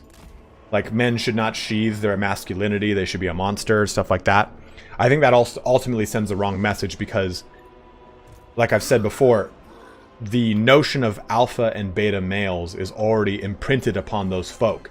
So they think that they have to be actually physically and emotionally and conversationally aggressive. What they should be aggressive about is their ambition. They should be aggressive about their finances. They should be aggressive about what they want with their lives. They should not be an aggressive person to the point where you look at someone and go, man, that guy's gonna fucking rip my head off for no reason. That's not cool. Look at what's his nuts, Jocko. His thing is like, if I have to get in a fight, you know what I'm gonna do? I'm gonna run away. Like, there's no reason for me to get into a fight. Jordan Peterson, that guy, Jordan Peterson, thank you.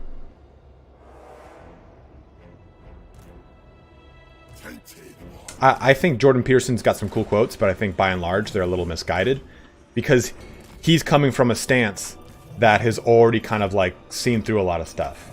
And if you listen to that quote as a soundbite, it's misleading in my opinion.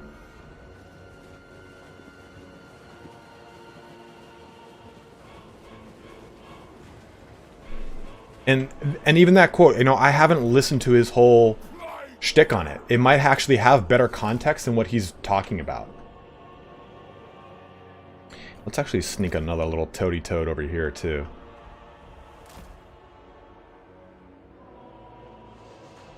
It's also the same thing with the quote about like hard times make strong men make good times make weak men. That's also bullshit in my opinion. You choose the kind of man you want to be. The time does not dictate that. You cannot make someone who is not going to be a strong individual, like someone that just is not going to rise up to the occasion and do shit. The time's not going to dictate it.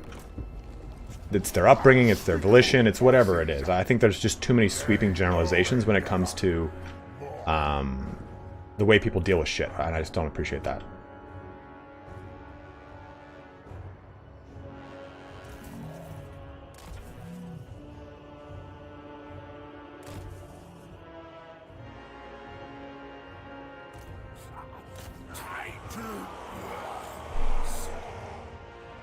I've seen that new Kabanda model. It's sweet.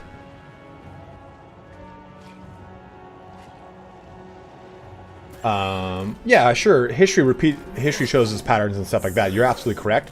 But we're also in a time where post-nuclear invention, the per deaths per year was astronomical. After the nuclear bomb, per deaths per year drops dramatically.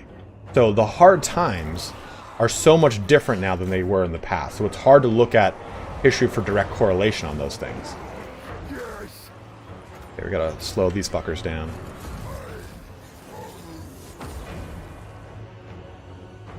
I see it now. Pius said that quote is about the cycle of civilizations that decline by Spengler, not masculinity. I totally agree with you, like I said, but it has been shoehorned into masculinity, and that was the problem I was trying to illustrate. Sorry, I was not very clear with that.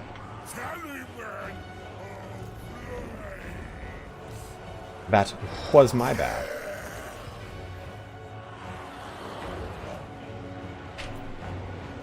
Again, just using those these Furies, taking out these towers, back capping a little cap here. Yes. Now I'm going to sneak these guys in here.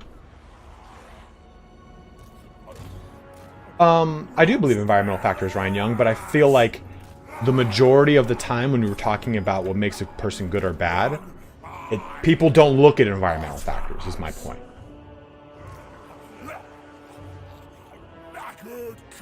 Yeah, I mean, there's a reason that ancient philosophers all said things that are pertinent to now, is because the trials and tribulations of now are not that much different from then. Infection is inevitable. These guys not going. Spreading. Alright, well, that's going to happen. We're just going to go right into it. An experiment.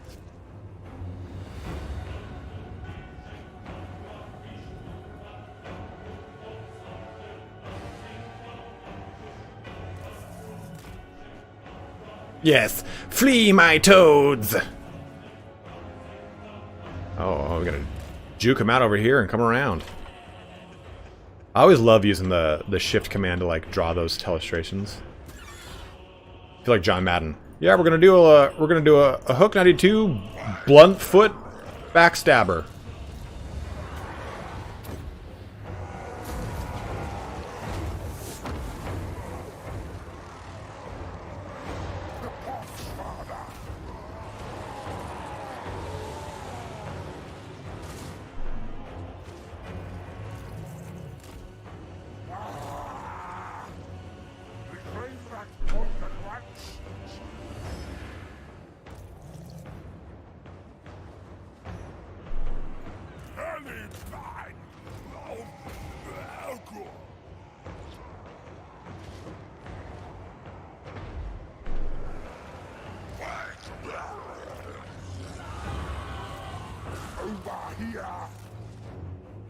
Yeah, I don't think a big change though, Frosty Jack. You're not going to get a faction's mechanics completely wildly changed from the original kind of discussion so far. I think that they'll be exactly how you're seeing them now, with maybe a little bit of difference. Lagoon, I've actually never made my own sausage like that. It sounds terrifying.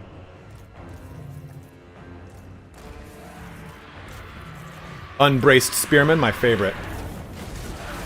Oh.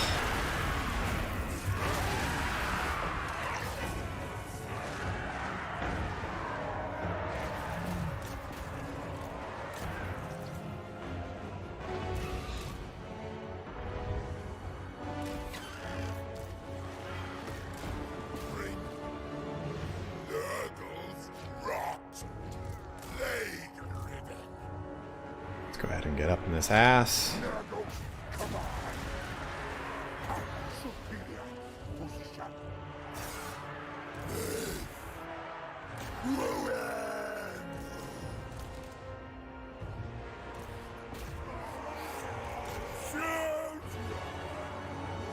Standout Nurgle unit so far?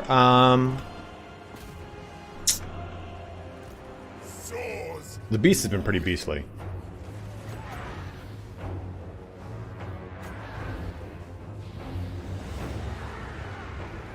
Oh no! I lost a unit of toads. Get these toads out of there. These guys out of there too. And these guys. Have that little guy slow down. Oh! Guys, it is the one and only Spiffing Brit. You might know him from YouTube fame, the channel Spiffing Brit. God, these slow little nurglings.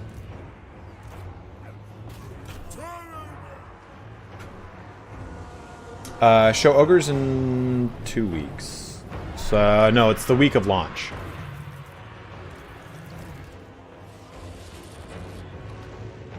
How you doing, man? No, leave my toads alone.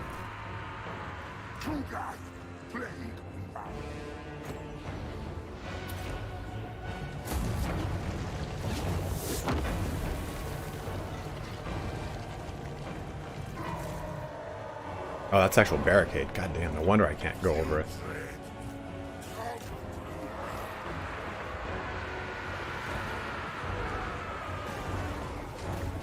Oh, I'm gonna lose another unit of toady toads.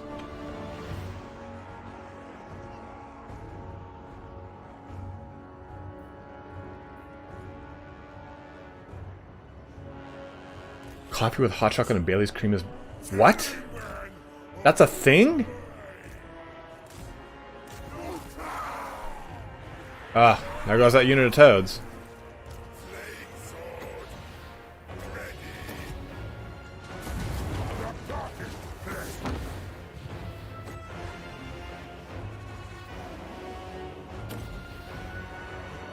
Just keeping... You know, I do love tea, and I do drink quite a bit of it.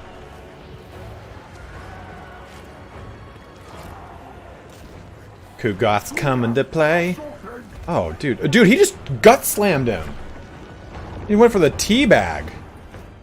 This is what I mean. Like, it can get really slow. Really, really slow dealing with this.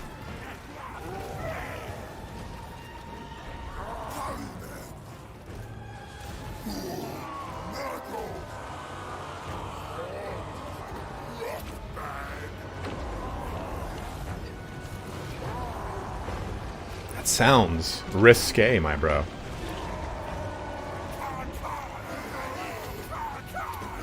I'm just gonna keep debuffing everything. You remember, you are Nurgle, so you might as well just kind of keep things at bay.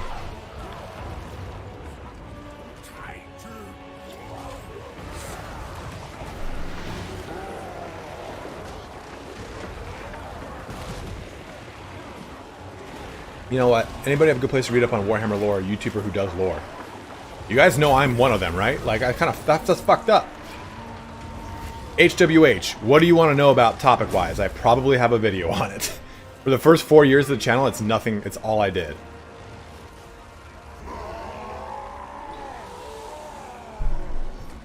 Everyone's like pimping out fucking Lore Master Sotek and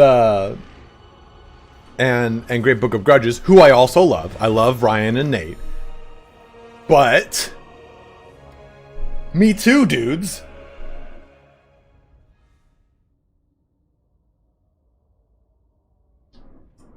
Wait, Mandalore was here? When was Mandalore here? How did I miss Mandalore?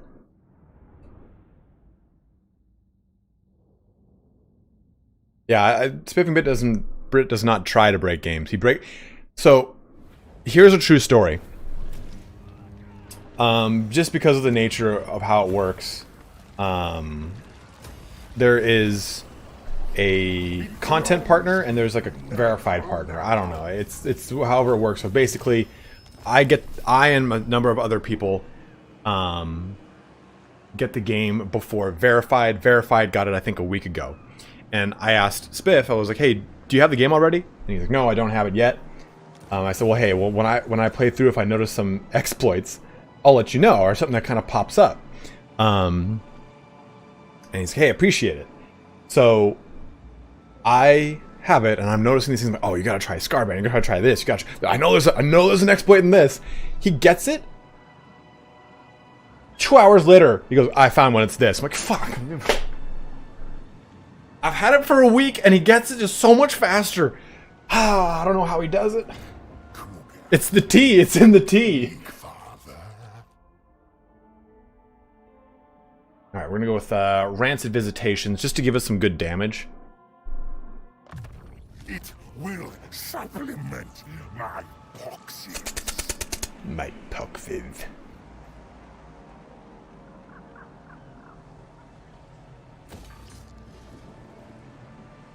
It's not, honestly, it's not easy to like sit down and just hammer into this game. It's because it's denser than 2 was. So I feel like there's so many more mechanics at the start of it. Let's go ahead and go with this. Is what I want to go with? This is Nurglings. Oh, this is not the one I want to go with. Even though it gives me all these other cool things, I don't want it. More experiments needed.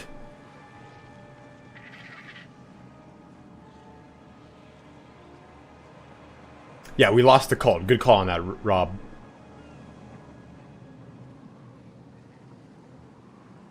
This one's control. I mean, control is not necessary because look at our corruption. It gives us 10 control and 15 growth. Like, control ain't an issue with the Nerd Daddy. But let's go ahead. This is Stormrack. Let's go ahead and make casualty replenishment, and we'll also make... We'll upgrade... Actually, we'll upgrade this one. No, Khorne is not the same being as the Dark Elves' Cane.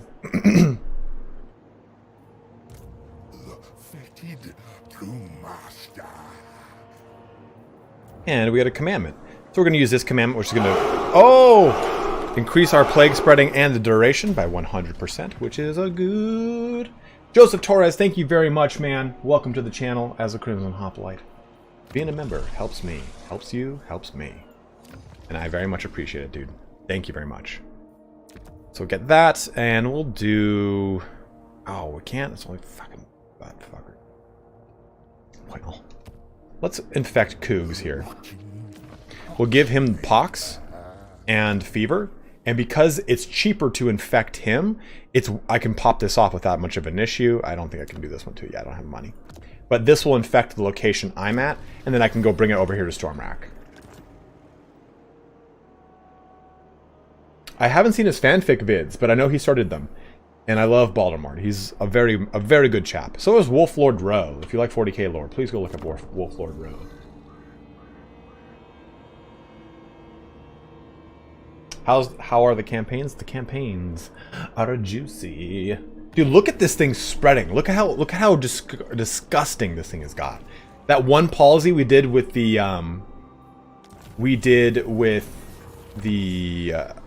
cultist. Let me show you where it's gotten to. We'll do violent incubation. Really just... Yep, Stormrack Mount. Just got... Which one? Got the one I just put on... Kugath. But look at this. So this fort has that palsy. This has that palsy. This guy has the palsy. This dude does now. It's just jumped all over the place, see? It's just friendly rivalry, man. Milk and Cookies is probably one of my best friends. During the pandemic, it was him and I playing Hunt Showdown all the time. And he is an extremely, like, pragmatic individual, which does wonders to balance out my otherwise neurotic tendencies as a full-blooded Italian male. So it has been great to actually, like, have him as, like, a confidant in these trying times.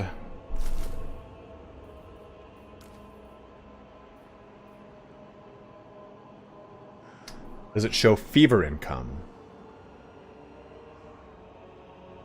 It doesn't. Let me look at the treasury.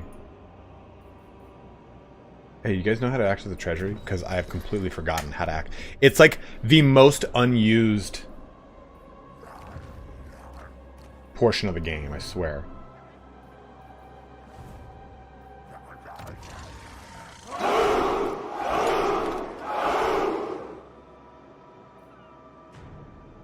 Thank you very much, Tuck. Pick your income? Yeah, it did. Oh, it's this button. Favor summary. Yeah, so it doesn't show us.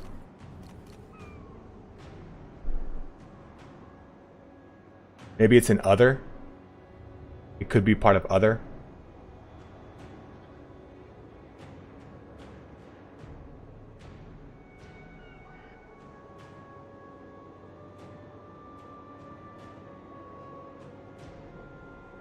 No regiments are down yet, no. Yeah, it might be other. It's saying last time we got 3,100, but that could... The event outcomes was 5K. That's not from that, obviously. And nothing that shows us directly fever. Of course.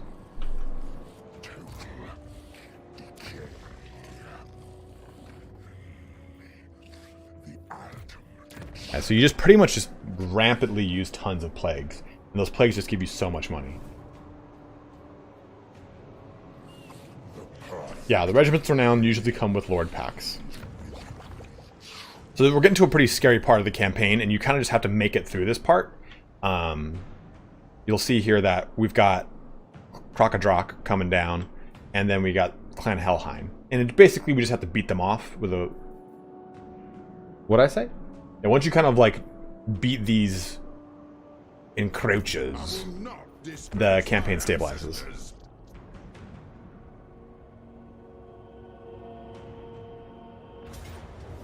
Ambush. I guess we are. I'm gonna quick save and we'll auto resolve. Yeah. But I guess we'll get some. Get some more infection. Screw it. Oh, we're gonna beat them off, all right. Devout cultists. Turns remaining 16. Your cultists have been greatly improved. Hero action minus 25%. Hero action success chance plus 5% for cultists. So cultists can actually... ooh, null plate. Spell resistance 10%. Look at this guy over here, Glutport. So take a look at this. Your cultists come from your tier 3. Or from the actual building here. So cultists of Nurgle. Oh, we're going to beat them off, guys.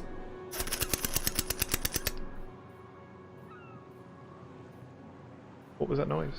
I wonder. I'm going to save up here. We got to refill our army a little bit. But you, I'll get... Never mind. Might as well actually just do this, just to get more income here.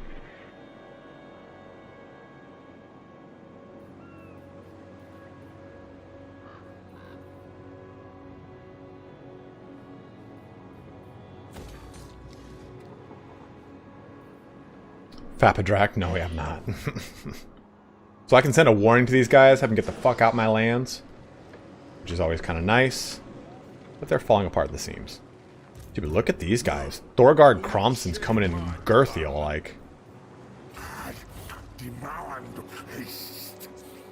Can I summon after I've done this? I'll see. No, base game has no regiments for now. Oh, so that's actually kind of nifty. I can like pop in these dudes after having marched, which is pretty... That's pretty nice.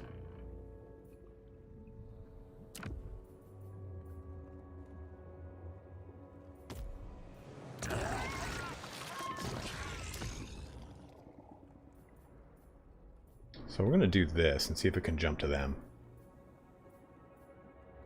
How many times does this spread? Spread 18 times. And you've seen how many times we've used this. It's not that many, to be honest. So it jumps around a whole lot. Actually, you know what? I'll force feed you endless toxins. Thank you for the force feeding. We'll infect the sewers again.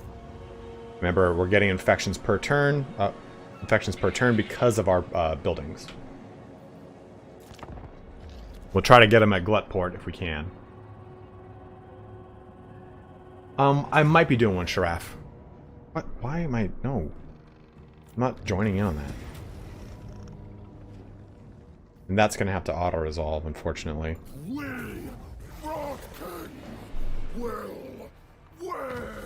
Yeah, Tom Brady retired. They sack-tapped my settlement. Spread ruin on them. Big on. God damn it. Got him. Thank you very much for the donation, my guy. $5 donation from that guy you know, with his cheeky remark. Thank you for the I'm actually going to donation. cancel this. Because if they go back and just raise it, I want to be able to have the money from it. And I think we'll go kill Gilbert over here. So you'll see now how brutal actually it is to fight the dwarfs. Let's pop in 2 of these in the meantime, though. We need some more anti-infantry. We'll jump into this.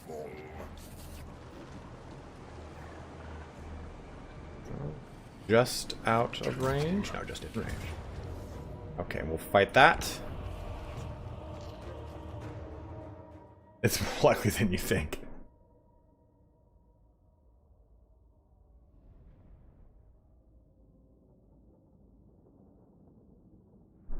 Yeah, Deus Volt, I do have that video here for you. Let me do that for you. YouTube. Uh-oh, that might actually have crashed the game. Here you go, my guy. Here is a Here's a breakdown of the plague mechanic. There you go, my brother. Spreading them diseases like wildfire, man. We got 630 you bros checking in here today. 521 likes. Let's see if we can pump those up to 600, my guys. Please make sure you are liking the stream. It helps me out a ton because YouTube's algorithm is a tyrant. Uh-oh. Uh-oh. This was my doing. I've done this.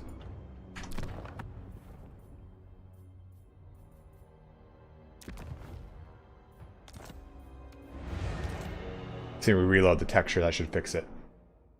Ugh, that was wild. Do plagues spread when an army retreats? Plagues spread anytime you get into combat. Oh, if they retreat rather than actually meeting? No, they don't. They don't. Certain augmentation, yes. But your corruption will cause attrition. That's the big one.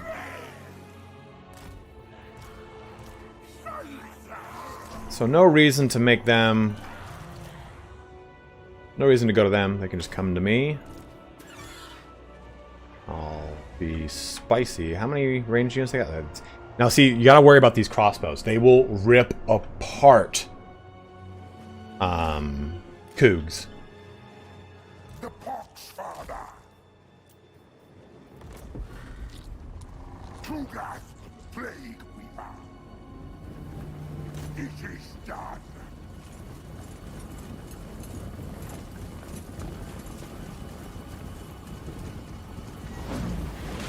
Oh, people wanted to see dwarfs in Warhammer 3. Here they are in the more updated engine, I guess you could call it.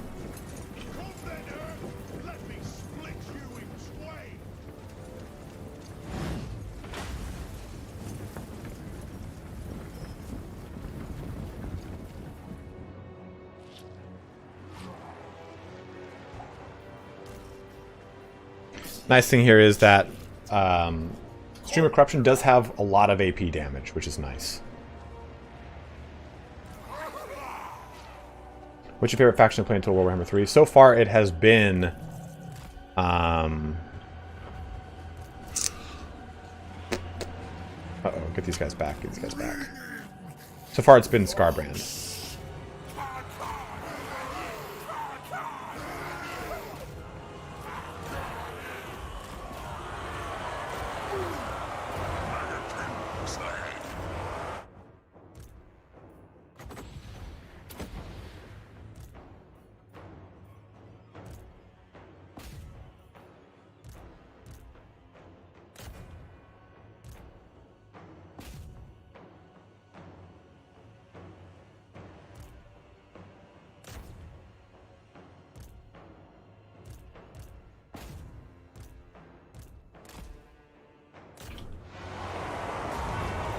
Infection is inevitable. Kugath, reposition.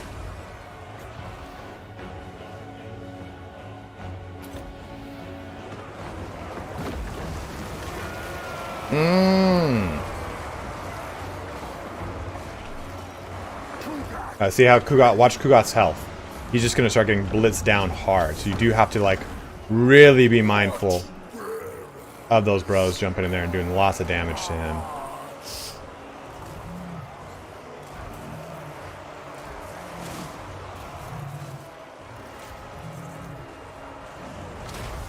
Nurgles, come on.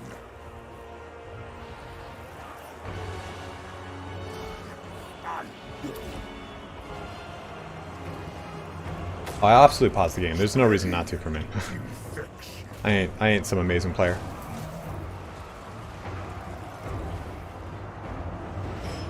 Yes. If you wanted to see top tier stuff, I'm sure Turn's streaming right now.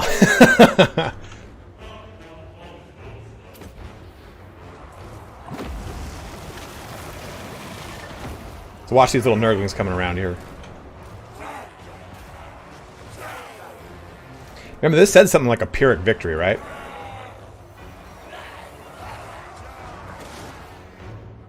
Where is their lord? Oh, he's right here.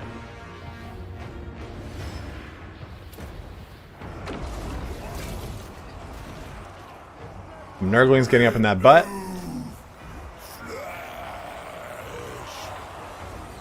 And then... boom! All over them dwarfs. New Eldar models are great. Very excited for those. Decimate them. Bring out of sickness.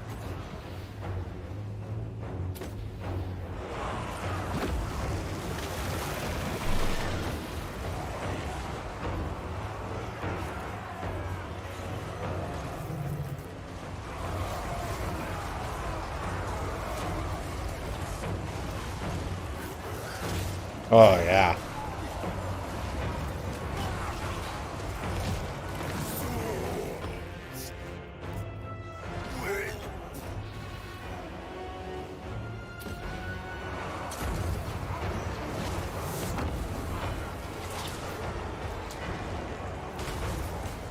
Nurgles, come on.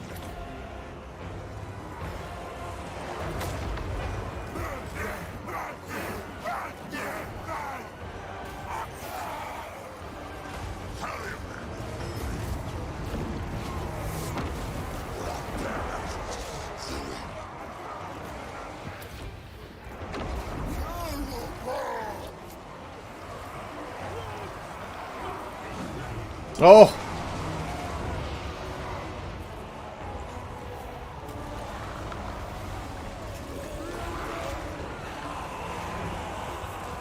Watch this. They're going to flee over these guys. Oh, please let this happen. Boom! Oh, take that, dwarfs! I don't have Black Boil, unfortunately, but it is a really good spell.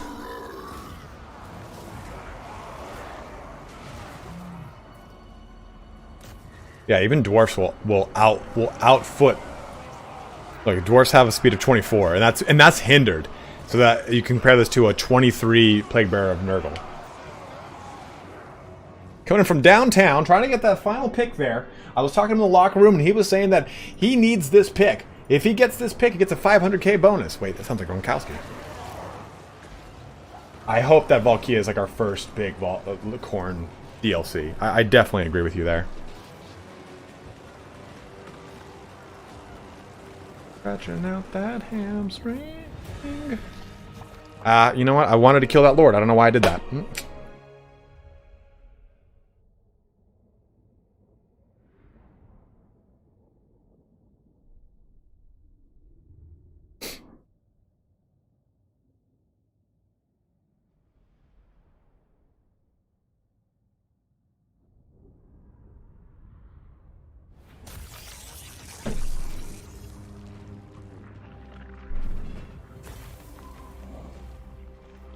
Get some more of these captives incubated.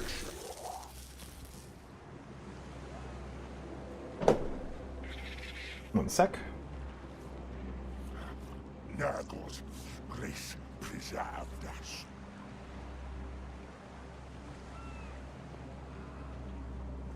So you can see how, like, the auto-resolve is not very kind to Big Daddy Nurgs. To Cougs, no less. But he still gets it in, man. Like, he's still very strong. And you can just, you hold the line and then use spells or bombard them. It's really nice. So we're going to get Curse of the Leper here, which is going to give us some damage reflection, which would be really nice when I'm trying to, say, push in with my Plague Beast, stuff like that. One thing I did not highlight in my UI video, which pisses me off, look at this. It shows the unit rank, and then it shows the amount of experience required for the next rank. But it shows also what the benefits are of being that rank. I think if you issue a plague, it will overtake the current one.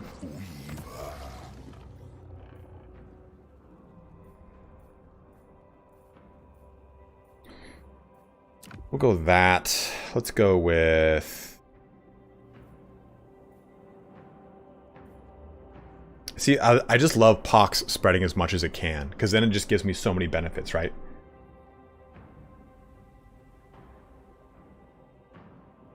In fact, yeah, we'll keep going into Pox. We'll get...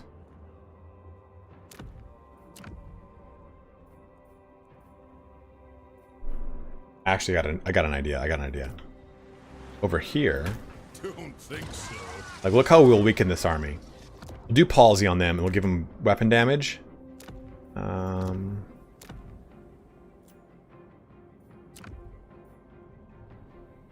Yeah, that's gonna be nice. Nah, we'll do this. Actually, we'll do egg. Even though the melee attack's nice, but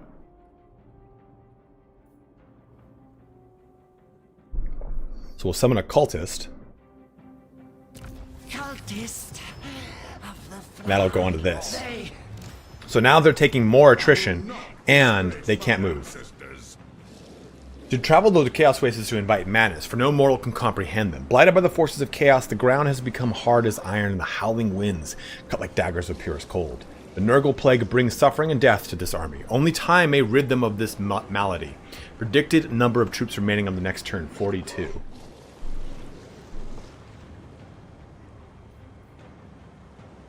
Mission successful. Nice. And then we'll start moving Cougs that direction. Damage building will be damaged. I'm not going to do anything about that. I'm sorry, seriously, no.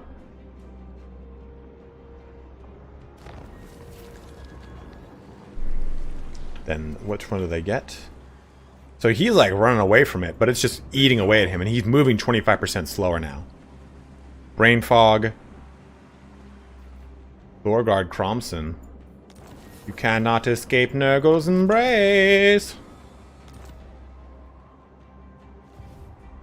Specimens required.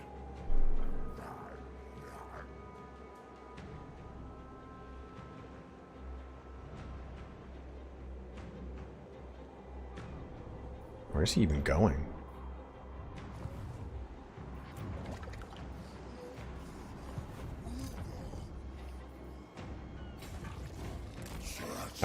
I'm going to end this turn real quick, guys, and I have to pee pretty bad. So give me just 1 second. I'll be right back.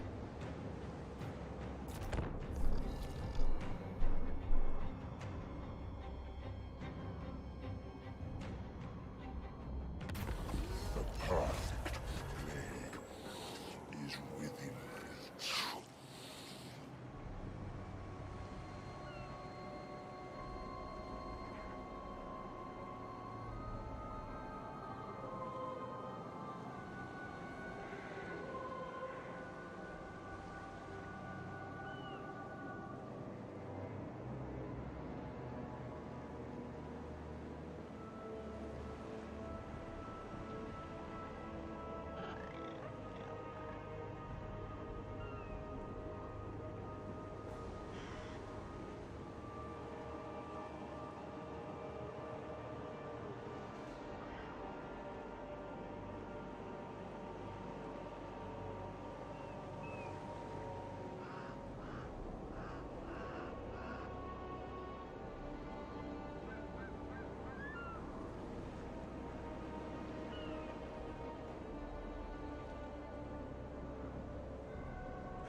Gluttport. Thunder Lizard. Holy shit. Shit. Within a dark ravine, your tallymen sight the pristine corpse of a colossal ancient stegodon. The great lizard's presence here is a mystery, but nevertheless, it shall become a glorious tribute to Nurgle's love. Haul it in the sunlight, gives us scroll of power, or stuff it with maggots, gives us Nurgle corruption. Whoa! We got a new member, thank you very much.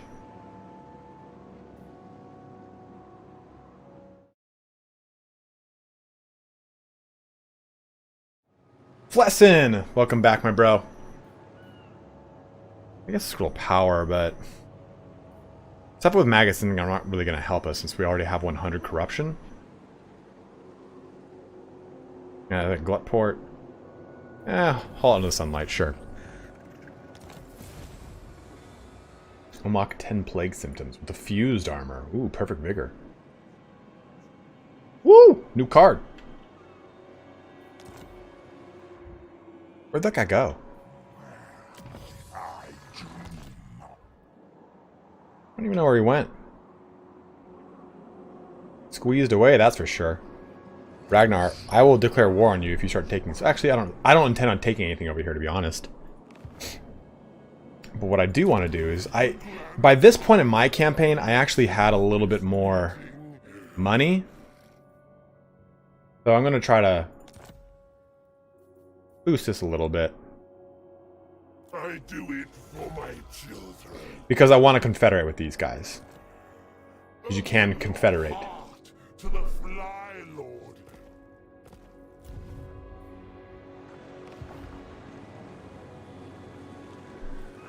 I miss Okay, we'll actually just head on back to Stormrack Mount.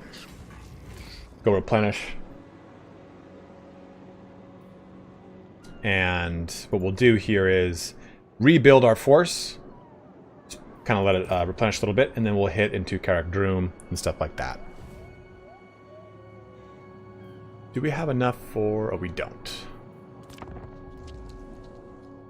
Actually, you know what I should have done is pop into the Unholy Manifestation.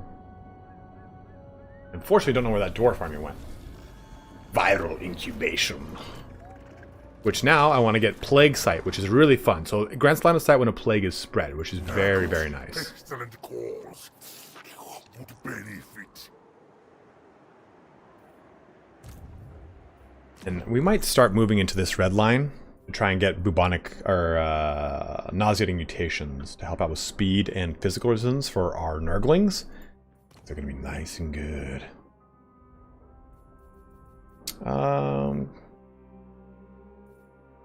Extra shard. Ruby Ring of Ruin. Might as well put it on him. Full power. There we go. What are we talking about in chat? You guys are going off on something I haven't really seen.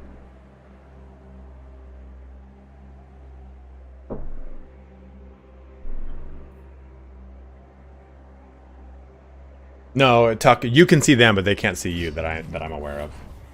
I mean, I've gotten it to spread over to here, and nothing happened. Like no one immediately declared war on me or anything. I think it's just I can see where the plague is.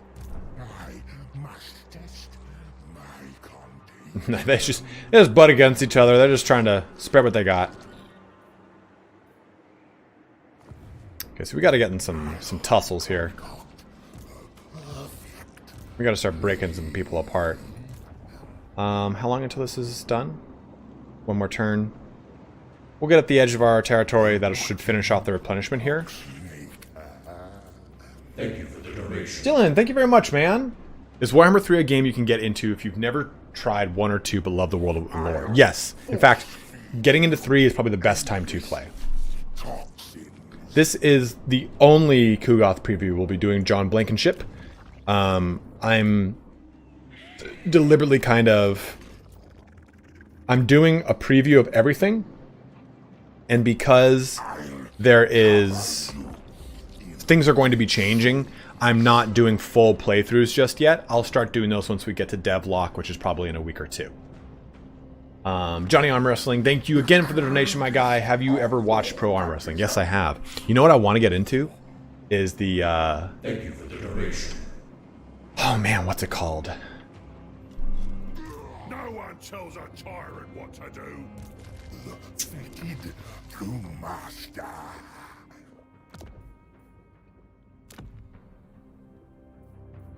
So I'm gonna pop palsy, I think, on this. Does anything have a plague back here? No, they don't. Okay, so here's what I'm actually gonna do. I'm gonna put pox on you, and then I'll put fever on Cougs. And we'll kind of jump around all over the place. We're gonna attack these guys. Full armor MMA. Yeah. I really want to get into it because I already have a certification to fight with rapier and broadsword. I'd love to just kind of, you know, as they say, you know. Actually, I should have fought the reinforcements and not the camp. That was dumb of me. Butter wrestling.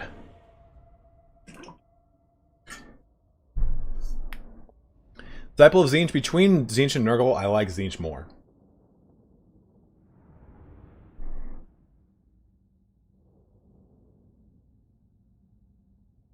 Give me 1 second, guys. 1 sec.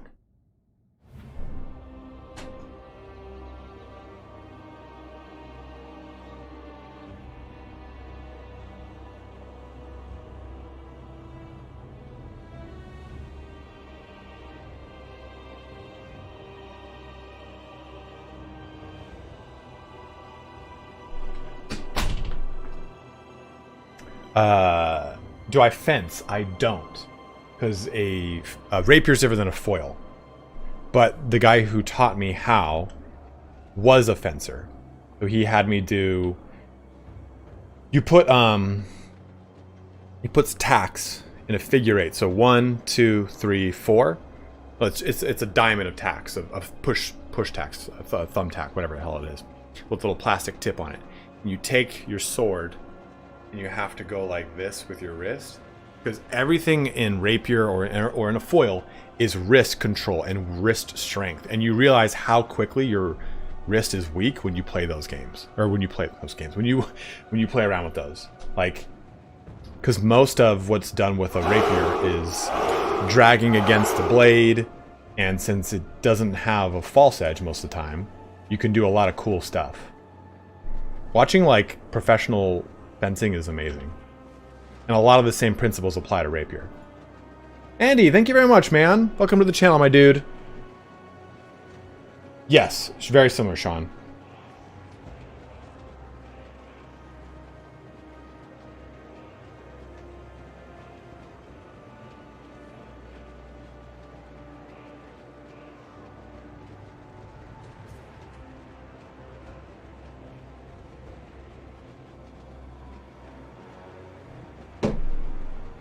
Nurgle strength is lots of health, physical resistance, and poison. Slash playthrough requires strong wrists.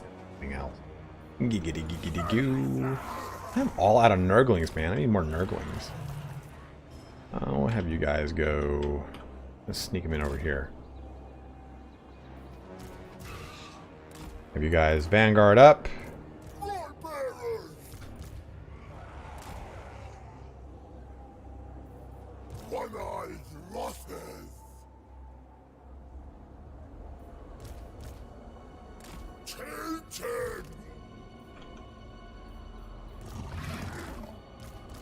Nurgle's pestilent blue master.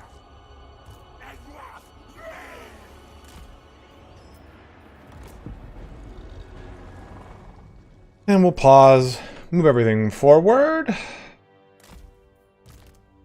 Oops, I moved the wrong unit over there. My bad. March these guys right into them.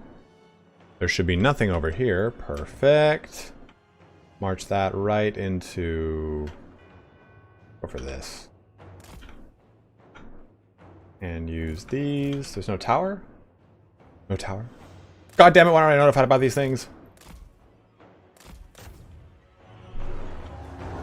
I don't know. It might be Kislev, might be Korn. I'll probably put it to a vote on the channel. I won't have... Turn is trolling me, starting multi-stream? No, he's not. He knows what I'm doing. And I'll be ending here pretty soon. So it's a when we end this stream, I'll toss you guys over to Turin. It'll be a cool little segue to boost his stream up. It's too hard, man. Like, try being... It's hard being a content creator with this many competitors, but try being a viewer. Like, man, it's a lot to choose from. Riggs, this is actually a camp. So this is an ogre camp, and they've set up a defensive little camp here, so this is me trying to break through it. Look at my toads just ribbiting their way to victory over here.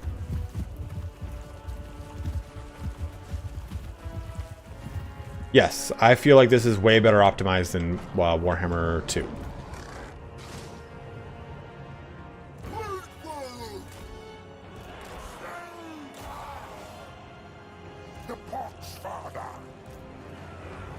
Oh, I know, Travis, I know.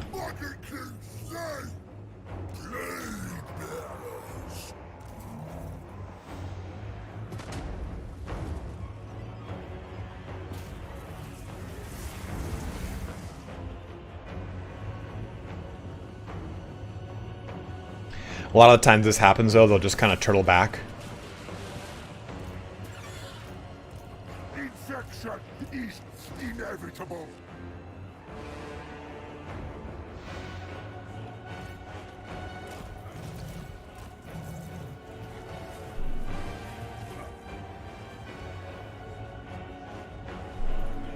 No, Bertolius, I understand that. Turn is a magnanimous man. Kugath, plague reaper. He's been my friend through many journeys.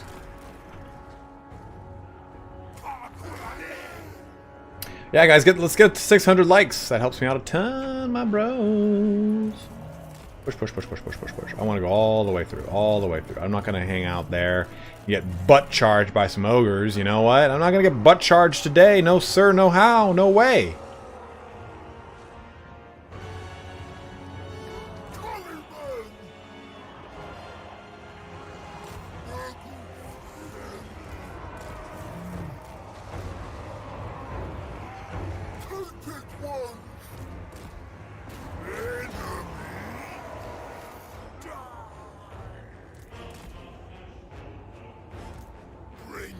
Let's keep moving over this way. Moving you this way. Bring this over here. Anything juicy I can attack in that back line? Not really, no. Fuck off a chariot. 609 of you bros checking in here today. Thank you very much for 609 likes here today. I don't know what our views are up to, but it's been a lovely stream with you bros, so thank you very much for liking the stream.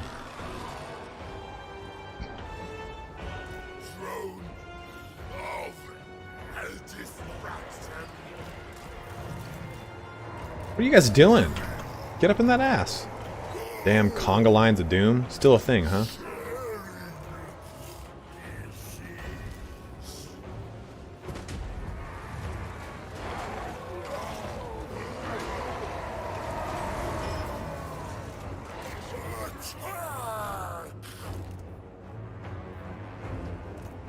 This is what I mean, like it kind of gets a little scary when you have your forces kind of spread out like this. With Nurgle, you have to really kind of focus.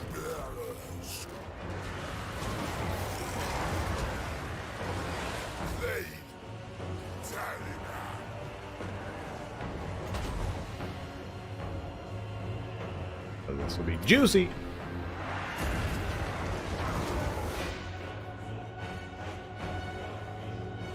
Let's go ahead and put it on. Excenary augment. What is the... Oh, it doesn't do an area effect. That'd be fucking juicy. Put it on them. Try and keep them alive. Get our big dudes in there. Based on your opinion, who is the strongest unit in Nurgle's faction?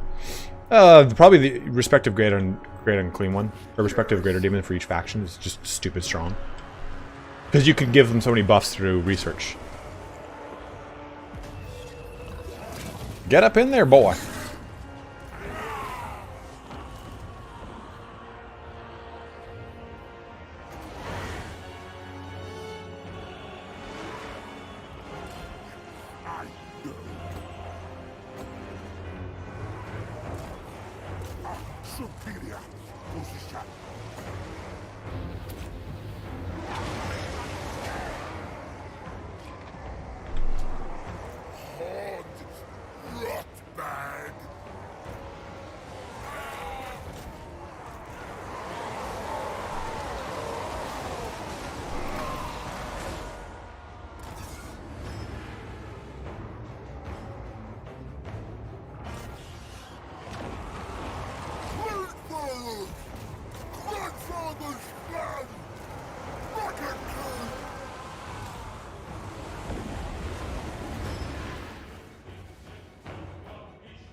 Flee! Flee for your lives! Damn. Lost some of the herp.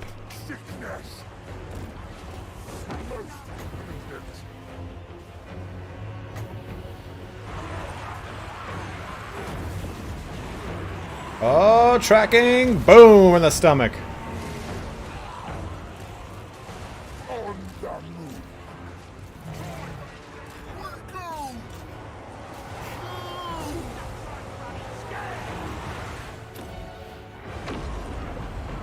I did not gym today, Zach. I did not gym today.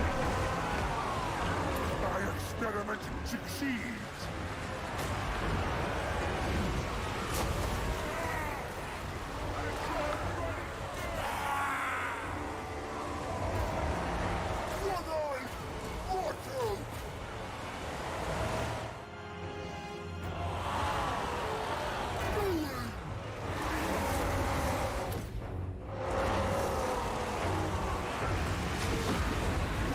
It was just shambling horde, man.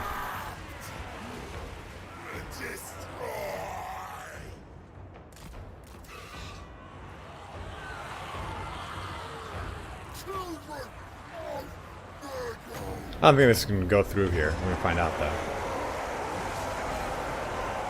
Can it happen? Oh, through the gate and smashes against it. Oh, actually destroyed it too. That's kind of cool.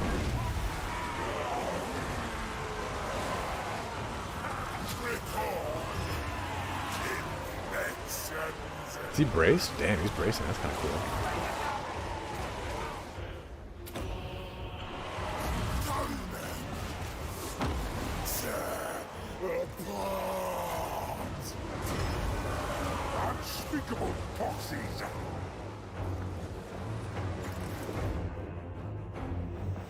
I mean, yeah, the soul grinders are so strong in the faction, so those are also nice things.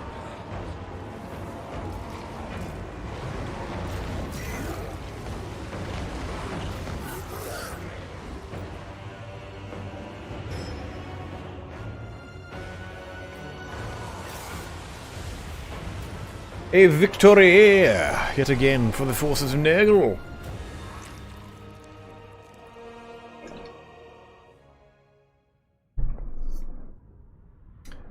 Believe it's not, unfortunately, Lewis.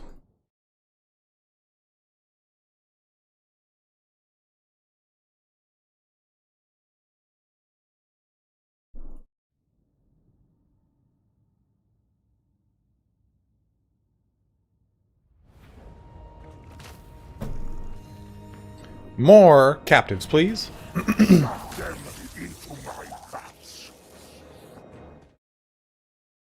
Yeah, definitely would be a Deathcaster would be very, very much appreciated right now. So remember, he reinforced and he was alive, so he now has this pox that he can bring back to anything else over there, which is just delightful. Try to get my own lands into my own lands again.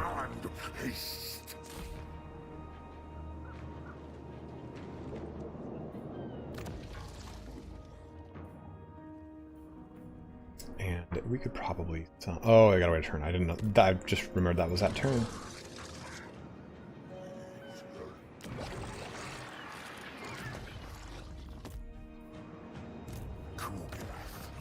A Plaguefather. 100, and we could do...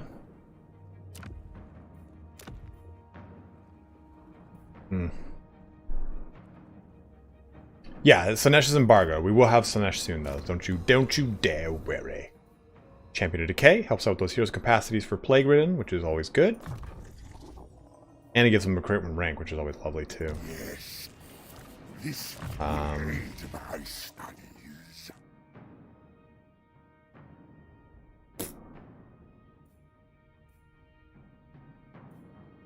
I'm gonna go another point to that.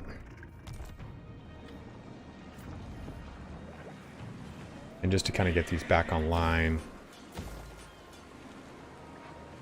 Help out with income a bit.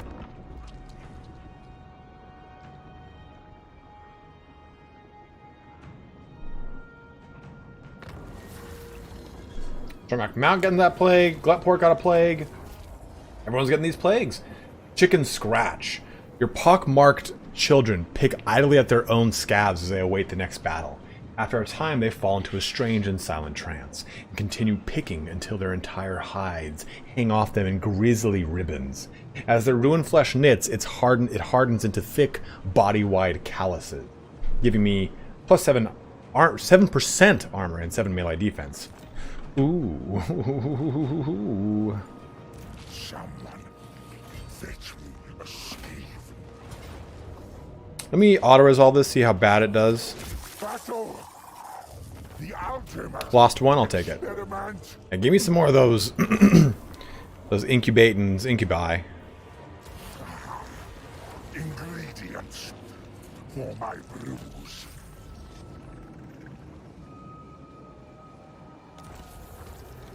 Flesh Greeter's faction is destroyed. Which is good, because now it just means I have to deal with purely dwarfs over here. Which is not actually that fun, to be totally honest with you. City of Splinters, though, we have Zinch already coming in. No, we just can't show off, we just can't show them off yet. Share in our joyous decay. Okay, so that's getting better.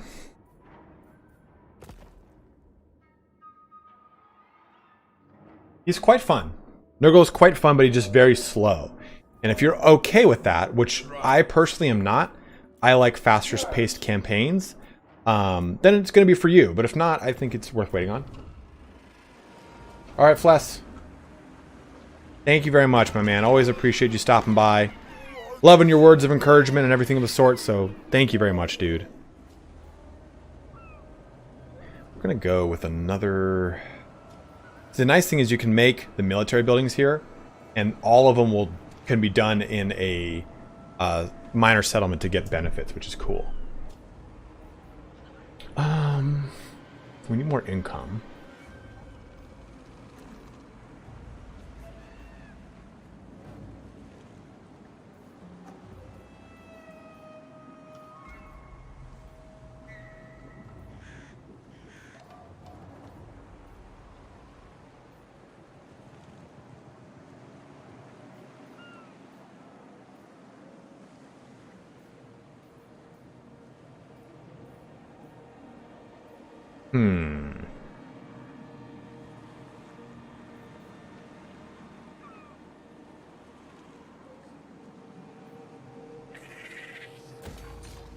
We'll go fungi out of the file. We don't have a single control thing.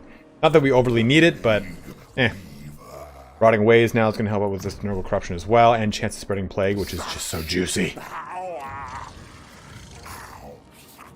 Fascinating.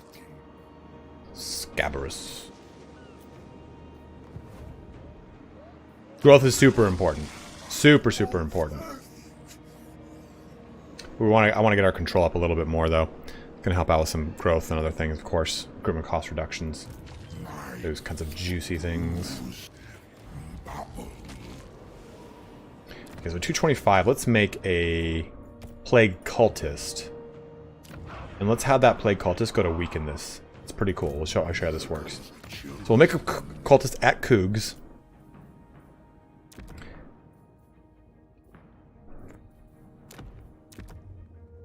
Perfect. Okay. So this is going to have attrition when under siege, attrition when under siege. No. This one. So these two are going to give us good attrition, and then it's going to jump and give us even more favor, which is nice. I want that favor. Better than do. Cultist of the Fly Lord.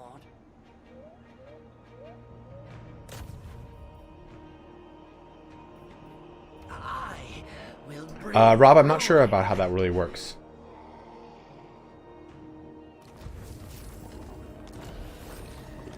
Karak Doom has been infected, and the infection shall run rampant. We'll be back at full strength here by the end of this turn, pretty much. So we can start to siege that Karak without actually taking much damage.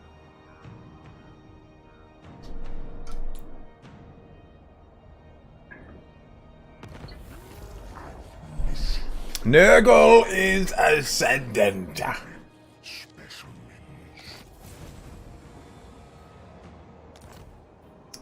So the quest battle here is actually very brutal. It's very brutal. And we need a full stack, bare minimum, to do it. So now we got all of our ascended unholy manifestations. You know, you're actually not wrong when you say I need more Nurglings. I actually definitely do. So we'll get some more. In fact, I require only the most. We'll get right up and up against this. Try and pop into it next turn. Ragnar, you better not be trying to attack me. You come before me as a penitent. This tickles me. I may be merciful and not torture you for as long. Thank you. Wrong god, though. Tweak my nipples. You see what happens, Ragnar. Turn me on, will you? My soupy Nurgle nipples. The Choleric Choir. Your maggot can have been droning the same bone-chilling single-note drone for years. Though it is surprised to hear them suddenly burst into disorganized, fragmented melody. They look to you to conduct them. A hymn to decay. Recruitment cost minus 50% for Great Unclean One units, all armies. Or a Ballad of Disease. Here recruit at the Sunken Sewers Plague Ridden. That's what we're going to do because I can't make the other ones.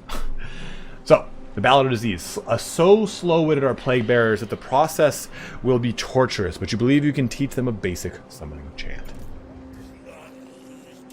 Unfortunately, it is another one of Nurgle, which I kind of don't want. Does he have any cool abilities? Corpulent unit mass plus 15%. I mean, I could make him an assassin.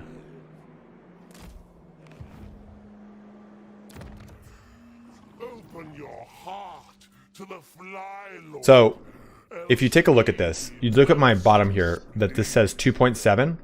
Well, I've offered a defensive alliance, but since I still have more to take from it, I can actually press this button and they'll auto demand enough money here that I'll actually make money from this deal and I'll get a defensive alliance. There we go. This is going to improve my relations with him now because we're in a defensive alliance. People are wondering about this. You recruit greater demons through this screen.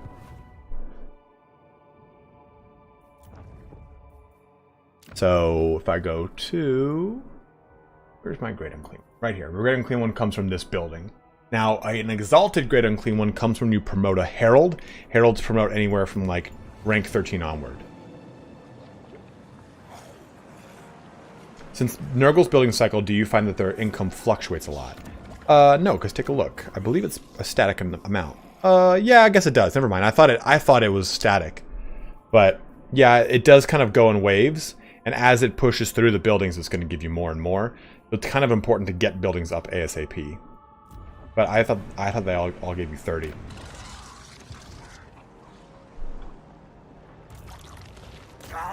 Okay, so we're just going to hang out here. Encircle it and let them just take tons of damage.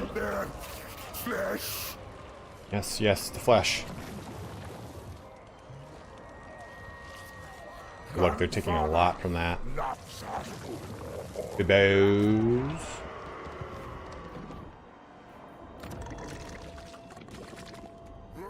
Make them rot.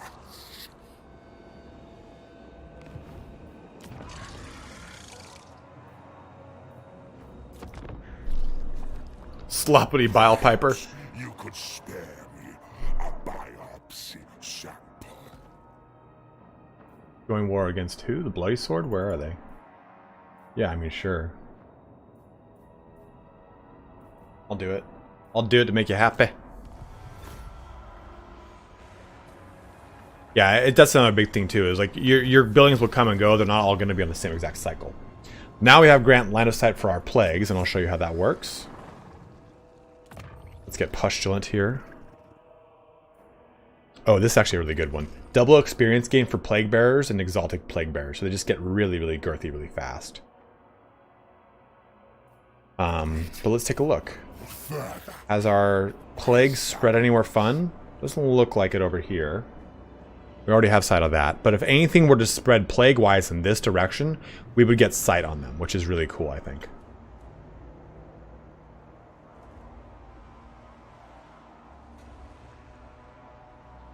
Bring me their organ. Gonna hire Ogre Mercenaries. I actually didn't. I've not. It's the first time I've seen that screen. And they are just going to continue taking attrition damage here, I believe. Oh, actually, they're not. That has run its course. Nurgle's love. Fuck Adriel. Building upgrades. Let's get some upgrades going. I'm trying to hold out for this slot because I want to use. I want to get the Lesser Garden of Blight. But I might just have to get some Forsaken going because they are quite good.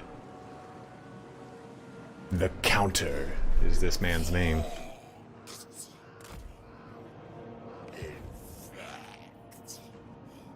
So remember, we're going to get 196 next turn. So let's see what that actually is really going to be. Actually, I probably should have done some plagues right there. It's fine. So we got, I didn't see.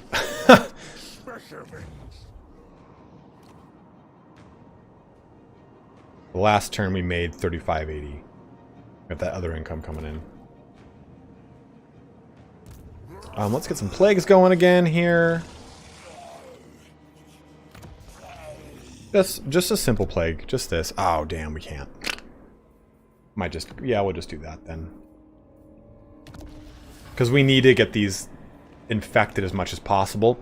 Because it reduces the cycle time on infrastructure buildings, which is significant. That really does help us out a lot.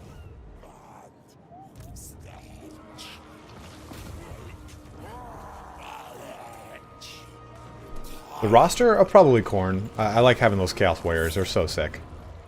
Okay, we'll do this fight now.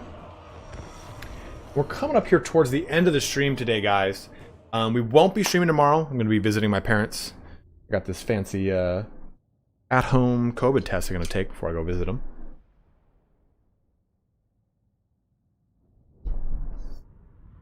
We will be streaming a ton next week. We got plenty of Kislev to show off next week. Plenty of Kislev. Only one legendary lord for each mono god, yes.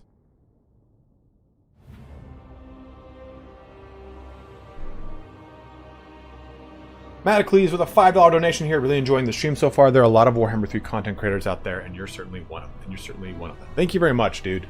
Very much appreciate that, Matacles.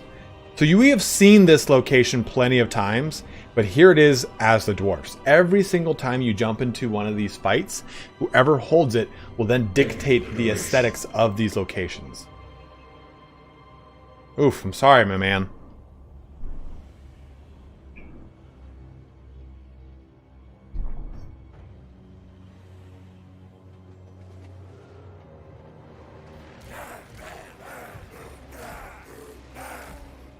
This will be, trust me, this will be a pretty gnarly little tussle here.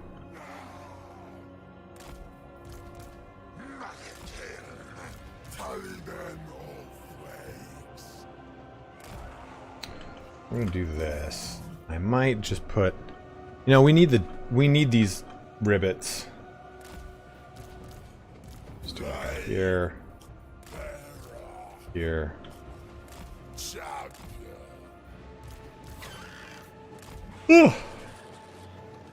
That'll do. We'll just go one front in. Our enemies are merely specimens. Their corpses bound for thy lands. You guys can already, you can hear like Kugath doing a little like speechy poo there.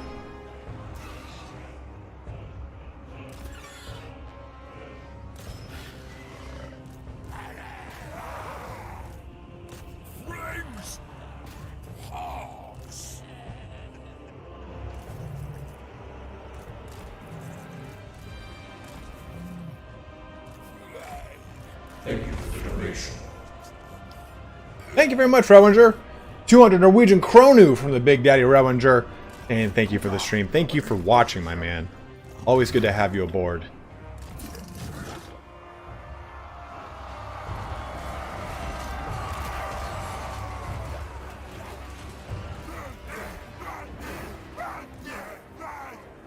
Oh.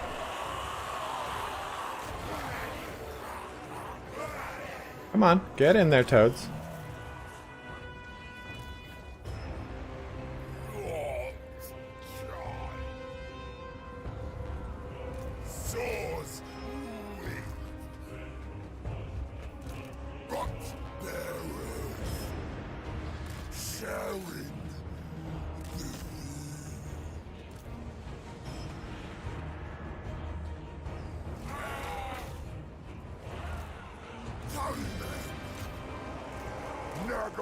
Come on. Thank you, Sheriff. Appreciate it, man.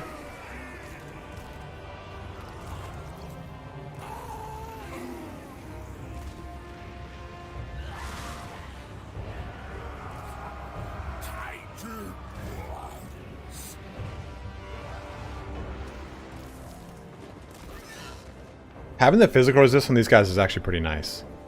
That 20 physical resist is pretty clutch.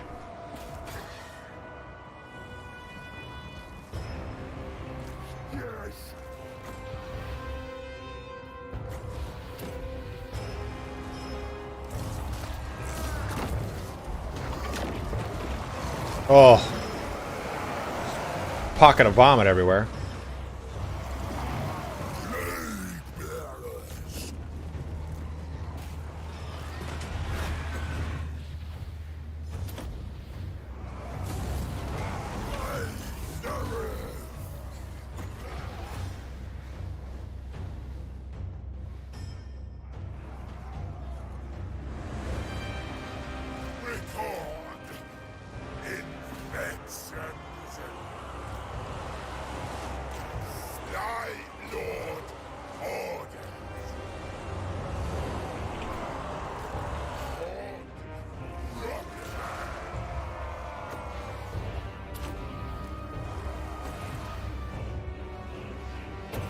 Ah, that's too shallow. Damn it. That'll be fine. Oh, I forgot. Spells bounce in this game now.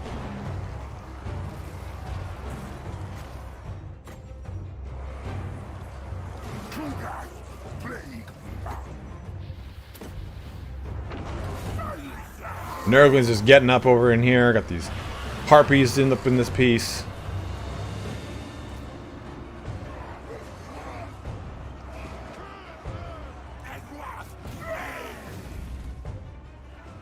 Oof, get out of that, get out of that, get out of that. That's way less favorable than I thought it would be.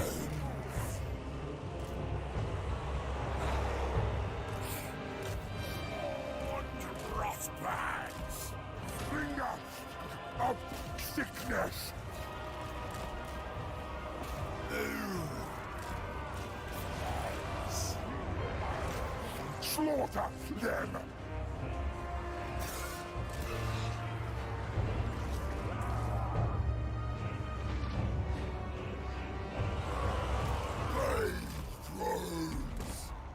Hey, what are you guys doing back here? Not doing shit.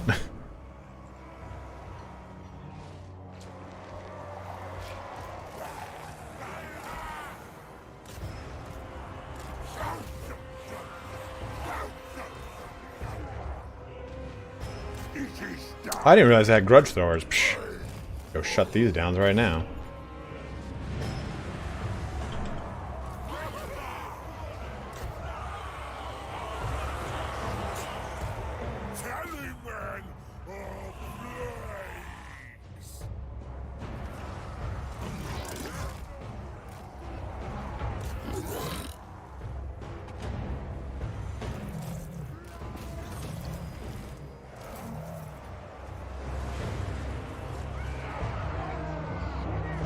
You know, I haven't decided what my next lore video is going to be. I was going to do like some sort of like cinematic video of like, oh, like Scarbrand fighting dwarfs, but you can't do that because you cannot play as the dwarfs.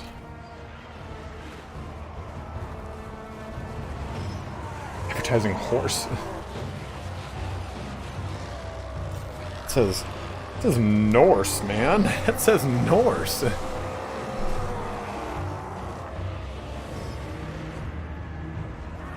We've broken them by now. Nurgle's command. Ready. There we go. There we go. Victory! Yes, again.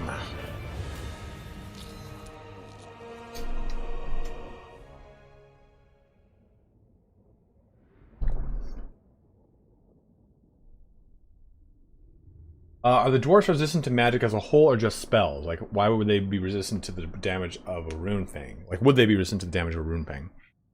Spells. Thank you very much, Pious Skeleton. Appreciate you watching, my guy. I want the Chaos Dwarf DLC so bad. I'm so excited for whenever they add Chaos Dwarfs to this damn game. Alright, so we are going to sack this thing. Break this place. Kiss Up is next week. Next week will be a lot of fun. I'm very excited to show off Kiss Up for you guys. That is barely any increase in movement. I'll concoct Ooh. Ooh. Little sneeze there. Alright guys, let me take a look at the time here. We're about at 3 hours. What do we got viewer-wise, huh? Like 467. So yeah, we've taken a little bit of a dip here. I think this might be the best time to kind of end our stream here today. We do have the spoiler-free version of this coming out tomorrow here. So if you do want to know more about Cougs, you can watch through there. I have to update that, but actually, I have to kind of. I said in the video that you cannot upgrade Nurglings anywhere else. You definitely can through the nauseating mutations, and I'm dumb. There's something else I wanted to update in that video. Oh yeah, it's about the buildings. Adding in that buildings have the income on everything, and I forgot to say that. I have not noticed anything about the SSAO bug because I don't have it on, I don't believe. Here are my graphical settings. Oh, I do have it on. So then I haven't noticed it, to be honest. Is that the glow effect, Yadak? Like if you're on like a snow map and there's like a weird glow around everyone? Oh, chain spells. Thank you, Tuck. Any embargo breaking? Fuck you.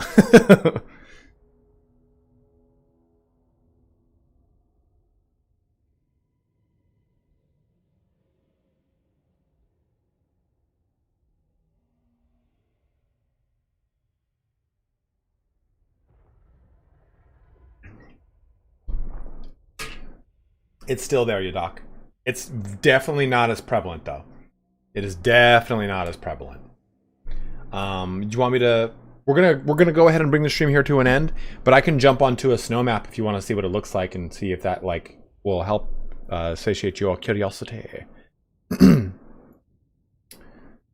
exit the main menu here.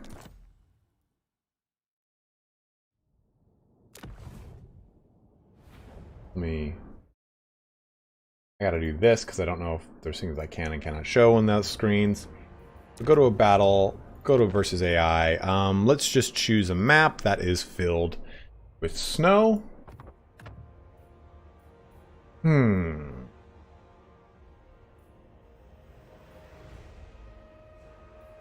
Probably somewhere in Kislev, I would imagine.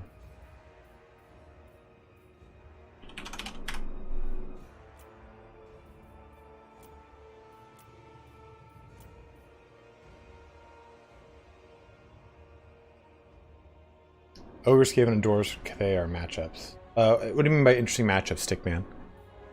Give me an example. Dushkia, probably a good one here. Yeah, that's probably a really good one. And I will just have army set up. I'll choose Zinch. You know what? I'm gonna choose Cathay just to have like standard looking units to take a look. I almost threw my mouth right there.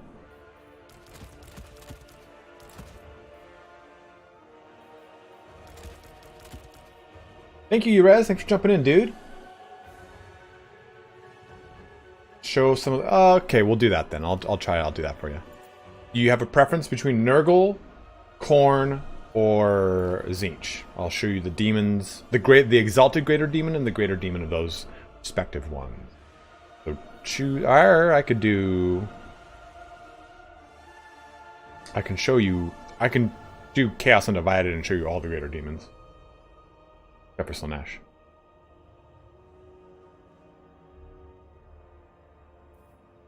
Khorne? Okay.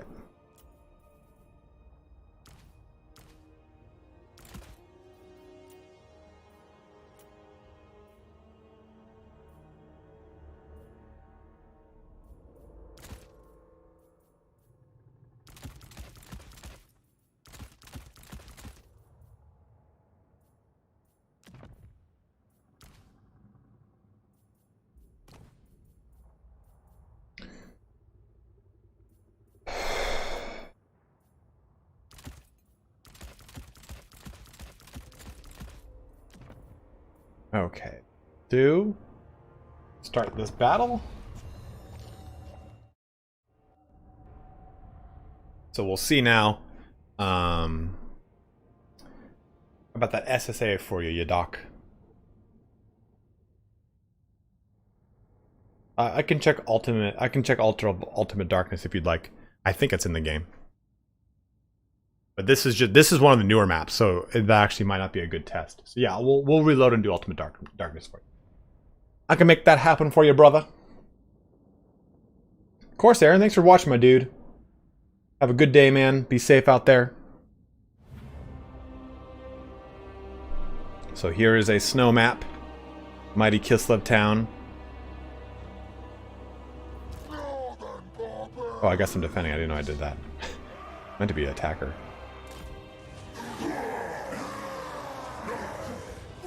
Does this help? We'll look at Ultimate Darkness, but you can kind of still see a bit of a glow. It's not nearly as pronounced, where it was almost like a halo, right? Let's look at an individual unit, though. Land, big boy. Oof. Land, big boy.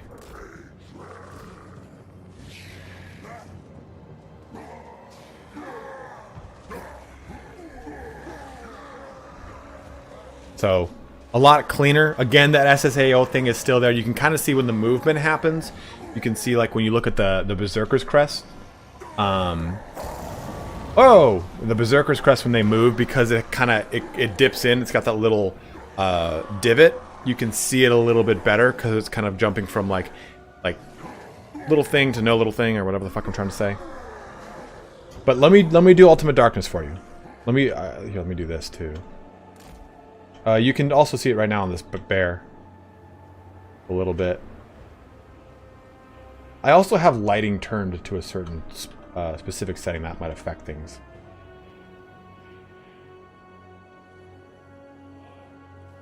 There you go. Not as pronounced on these. Would be just the smooth angles and everything like that. But I think it's also because it's not a stark white backdrop with them, right? There's more green in here. Is there anything that's like completely white I can really show off over here? Right here.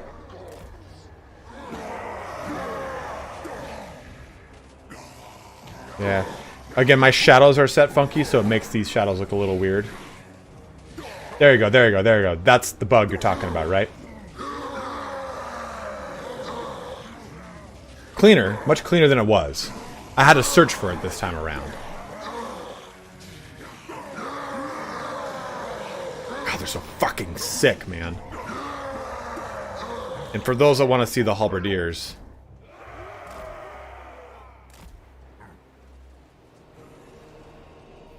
The Skulltaker's decree.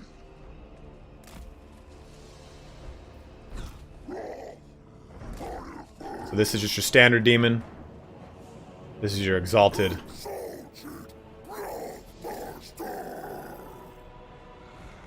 God, it's so sick. So yeah, let me do one more solid here for you. We'll jump onto the map of Dark and Darkness, Ultimate Darkness. And then we're going to go ahead and give some thank yous out to those that have done lots of donations here today.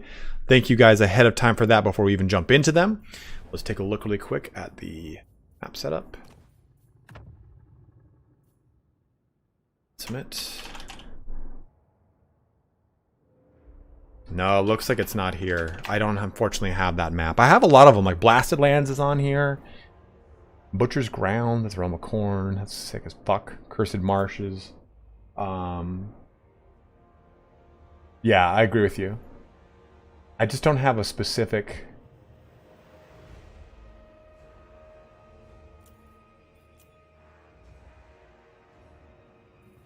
Hey Memelo, what's up, dude? Let me just type in Norse, that might be better. It's cool that shows you like Old Corpse Hill, Old Hunt Rise, Great Hunt. Ooh, that looks cool. Force of Bone. This looks cool. Let's take a look at this. Why can't I? Is that too much of an army? Oh, okay. Okay. This might be the winner for you, man. This looks like it's a nighttime-ish map. But it looks fucking sick in the thumbnail. Old Hunt Rise in the Norskin Mountains.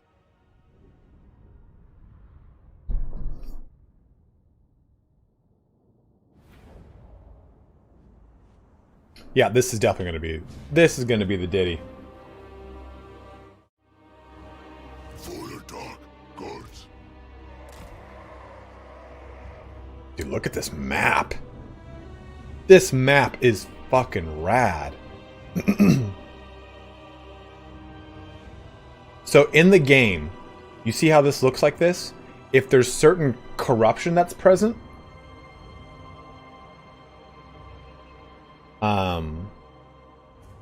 Italian? No, not like that, no. If this was Nurgle corruption, this would be green. It's pretty cool. This is a rat. Like, look at those mountains, dude. That skybox is beautiful.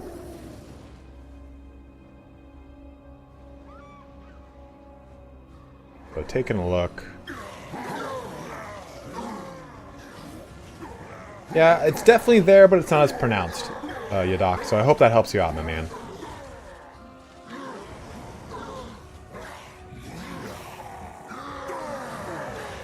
Yeah, you can see it kind of like when I look at when I overlap the units on top of each other, you can tell it a little bit more.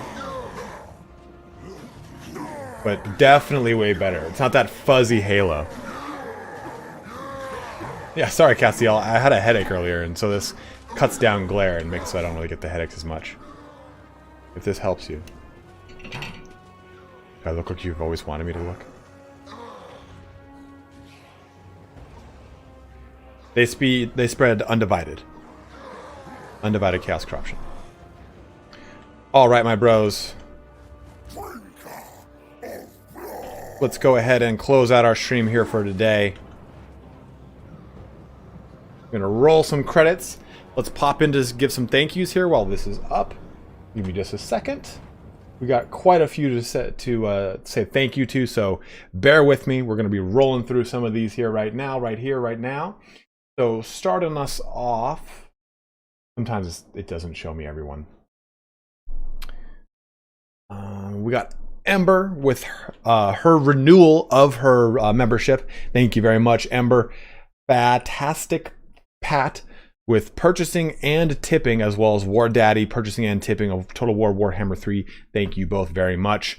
Rengar, who has become a member as well. Paul Boosie has purchased Total War Warhammer 3 through the Nexus link. Johnny Arm Wrestling with a massive $5 donation. I almost said 500. Alif with a $20 donation. Ryan Gorel with a $20 donation. Calvin with a 70 ZAR donation. Old Timer with a $5 donation here. That Guy You Know with a $5. Dylan Aruda with a $20 donation. Matacles with a $5 donation. It's not showing me some of the other ones, of the bigger ones that we got here today. Why is that not there? That's kind of... Let me press this. Viewer activity. That's not even there either. That's really stupid. But we did get some massive other donations from Chris a little bit earlier for 120 Canadian. We have plenty of other donations, so I'm sorry if I missed it in the thank you at this point. I know I gave you a thanks when it happened though. And for some reason that's not showing me all of the ones that happened throughout the day. Would this up, will it show me? These are some people that subscribe. You make sure you're subscribing to the channel, that kind of stuff. Yeah, so I apologize if I missed anything. Ryan Gorel, Johnny Arm Wrestling got that. Not Chris. With his, he got 2 donations here today with a total of 139 Canadian. So thank you very much. Not Chris. Calvin, I've got you. My brother, Dylan. I got pretty much everyone going through this here. So thank you guys all very much for watching here today. We will be coming back here on Thursday with some Kislev. So if you want to see some Kislev action, that'll be coming out. We've got the no spoiler campaign overview for Nurgle tomorrow. I got to make some quick little adjustments too.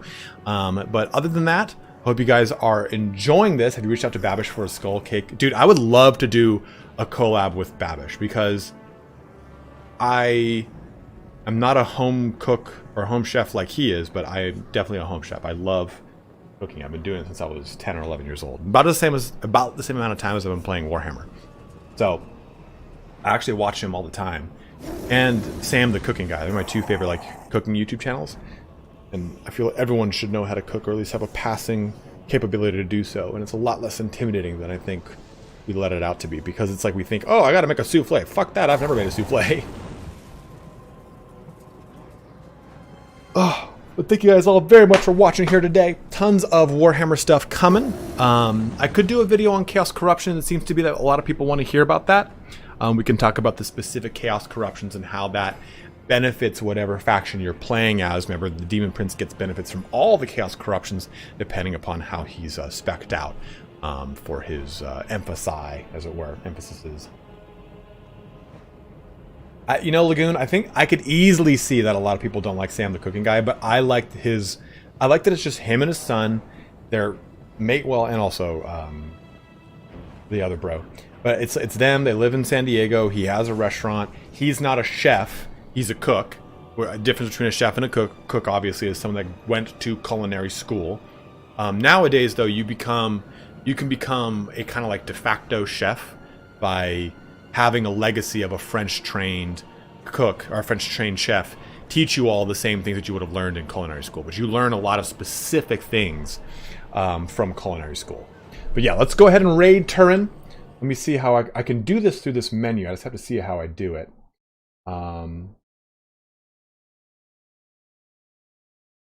Let's see how to do a raid. How to do a raid on YouTube. They can hit the raid button and choose. Let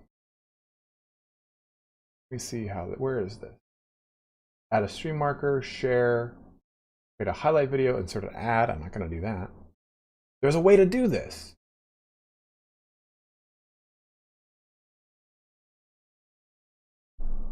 Let's get turn stream up first. I mean, we can do it the old-fashioned way, but I can just directly hand you guys on over so you don't have to do anything. So I'm looking to see where it is. Thing about domination that's oh god, he hears a stupid voice. Just kidding. Maybe it's in the edit here. Edit. Organization. Message delay. Redirect. Aha. Okay, so what? It allows you to keep your viewers engaged across multiple events. Add a live stream or premiere to watch after yours ends. Oh, that's shitty. Well, here, guys, go. Here we go. Here we go. Everybody, go ahead and click this link. Go jump on over to Turin's stream. Let's go ahead and raid Big Daddy Turin here. What's cool He's doing some domination battles, so some multiplayer. So we've got, what do we got here? We got 300 of you. I'll expect to see Turin's number jump by 300. It's 2,200. I expect it to go up to 2,500. Let's make that jump on over. The peasants actually get wrecked by Nurglings. You know how like you guys know how what's his name has his this thing I think you can, Scott. I think you can. This thing like beep boop every time Legend does a stream. Mine should be Aru, like the Spartan, like Aru. No, we can't really comment on that, Canadian. No. Yeah. The Skyjunk does have. Mute him a little bit, but you can hear him going right now. You too, guys. Everyone else, thank you so much for watching here today. We'll be back later this week with some more Kislev fun. Everybody else, please stay safe, wash your hands, have a good one, take care, and we will be back again on Thursday. But enjoy, my bros. Have a good weekend. Let's go raid Turin.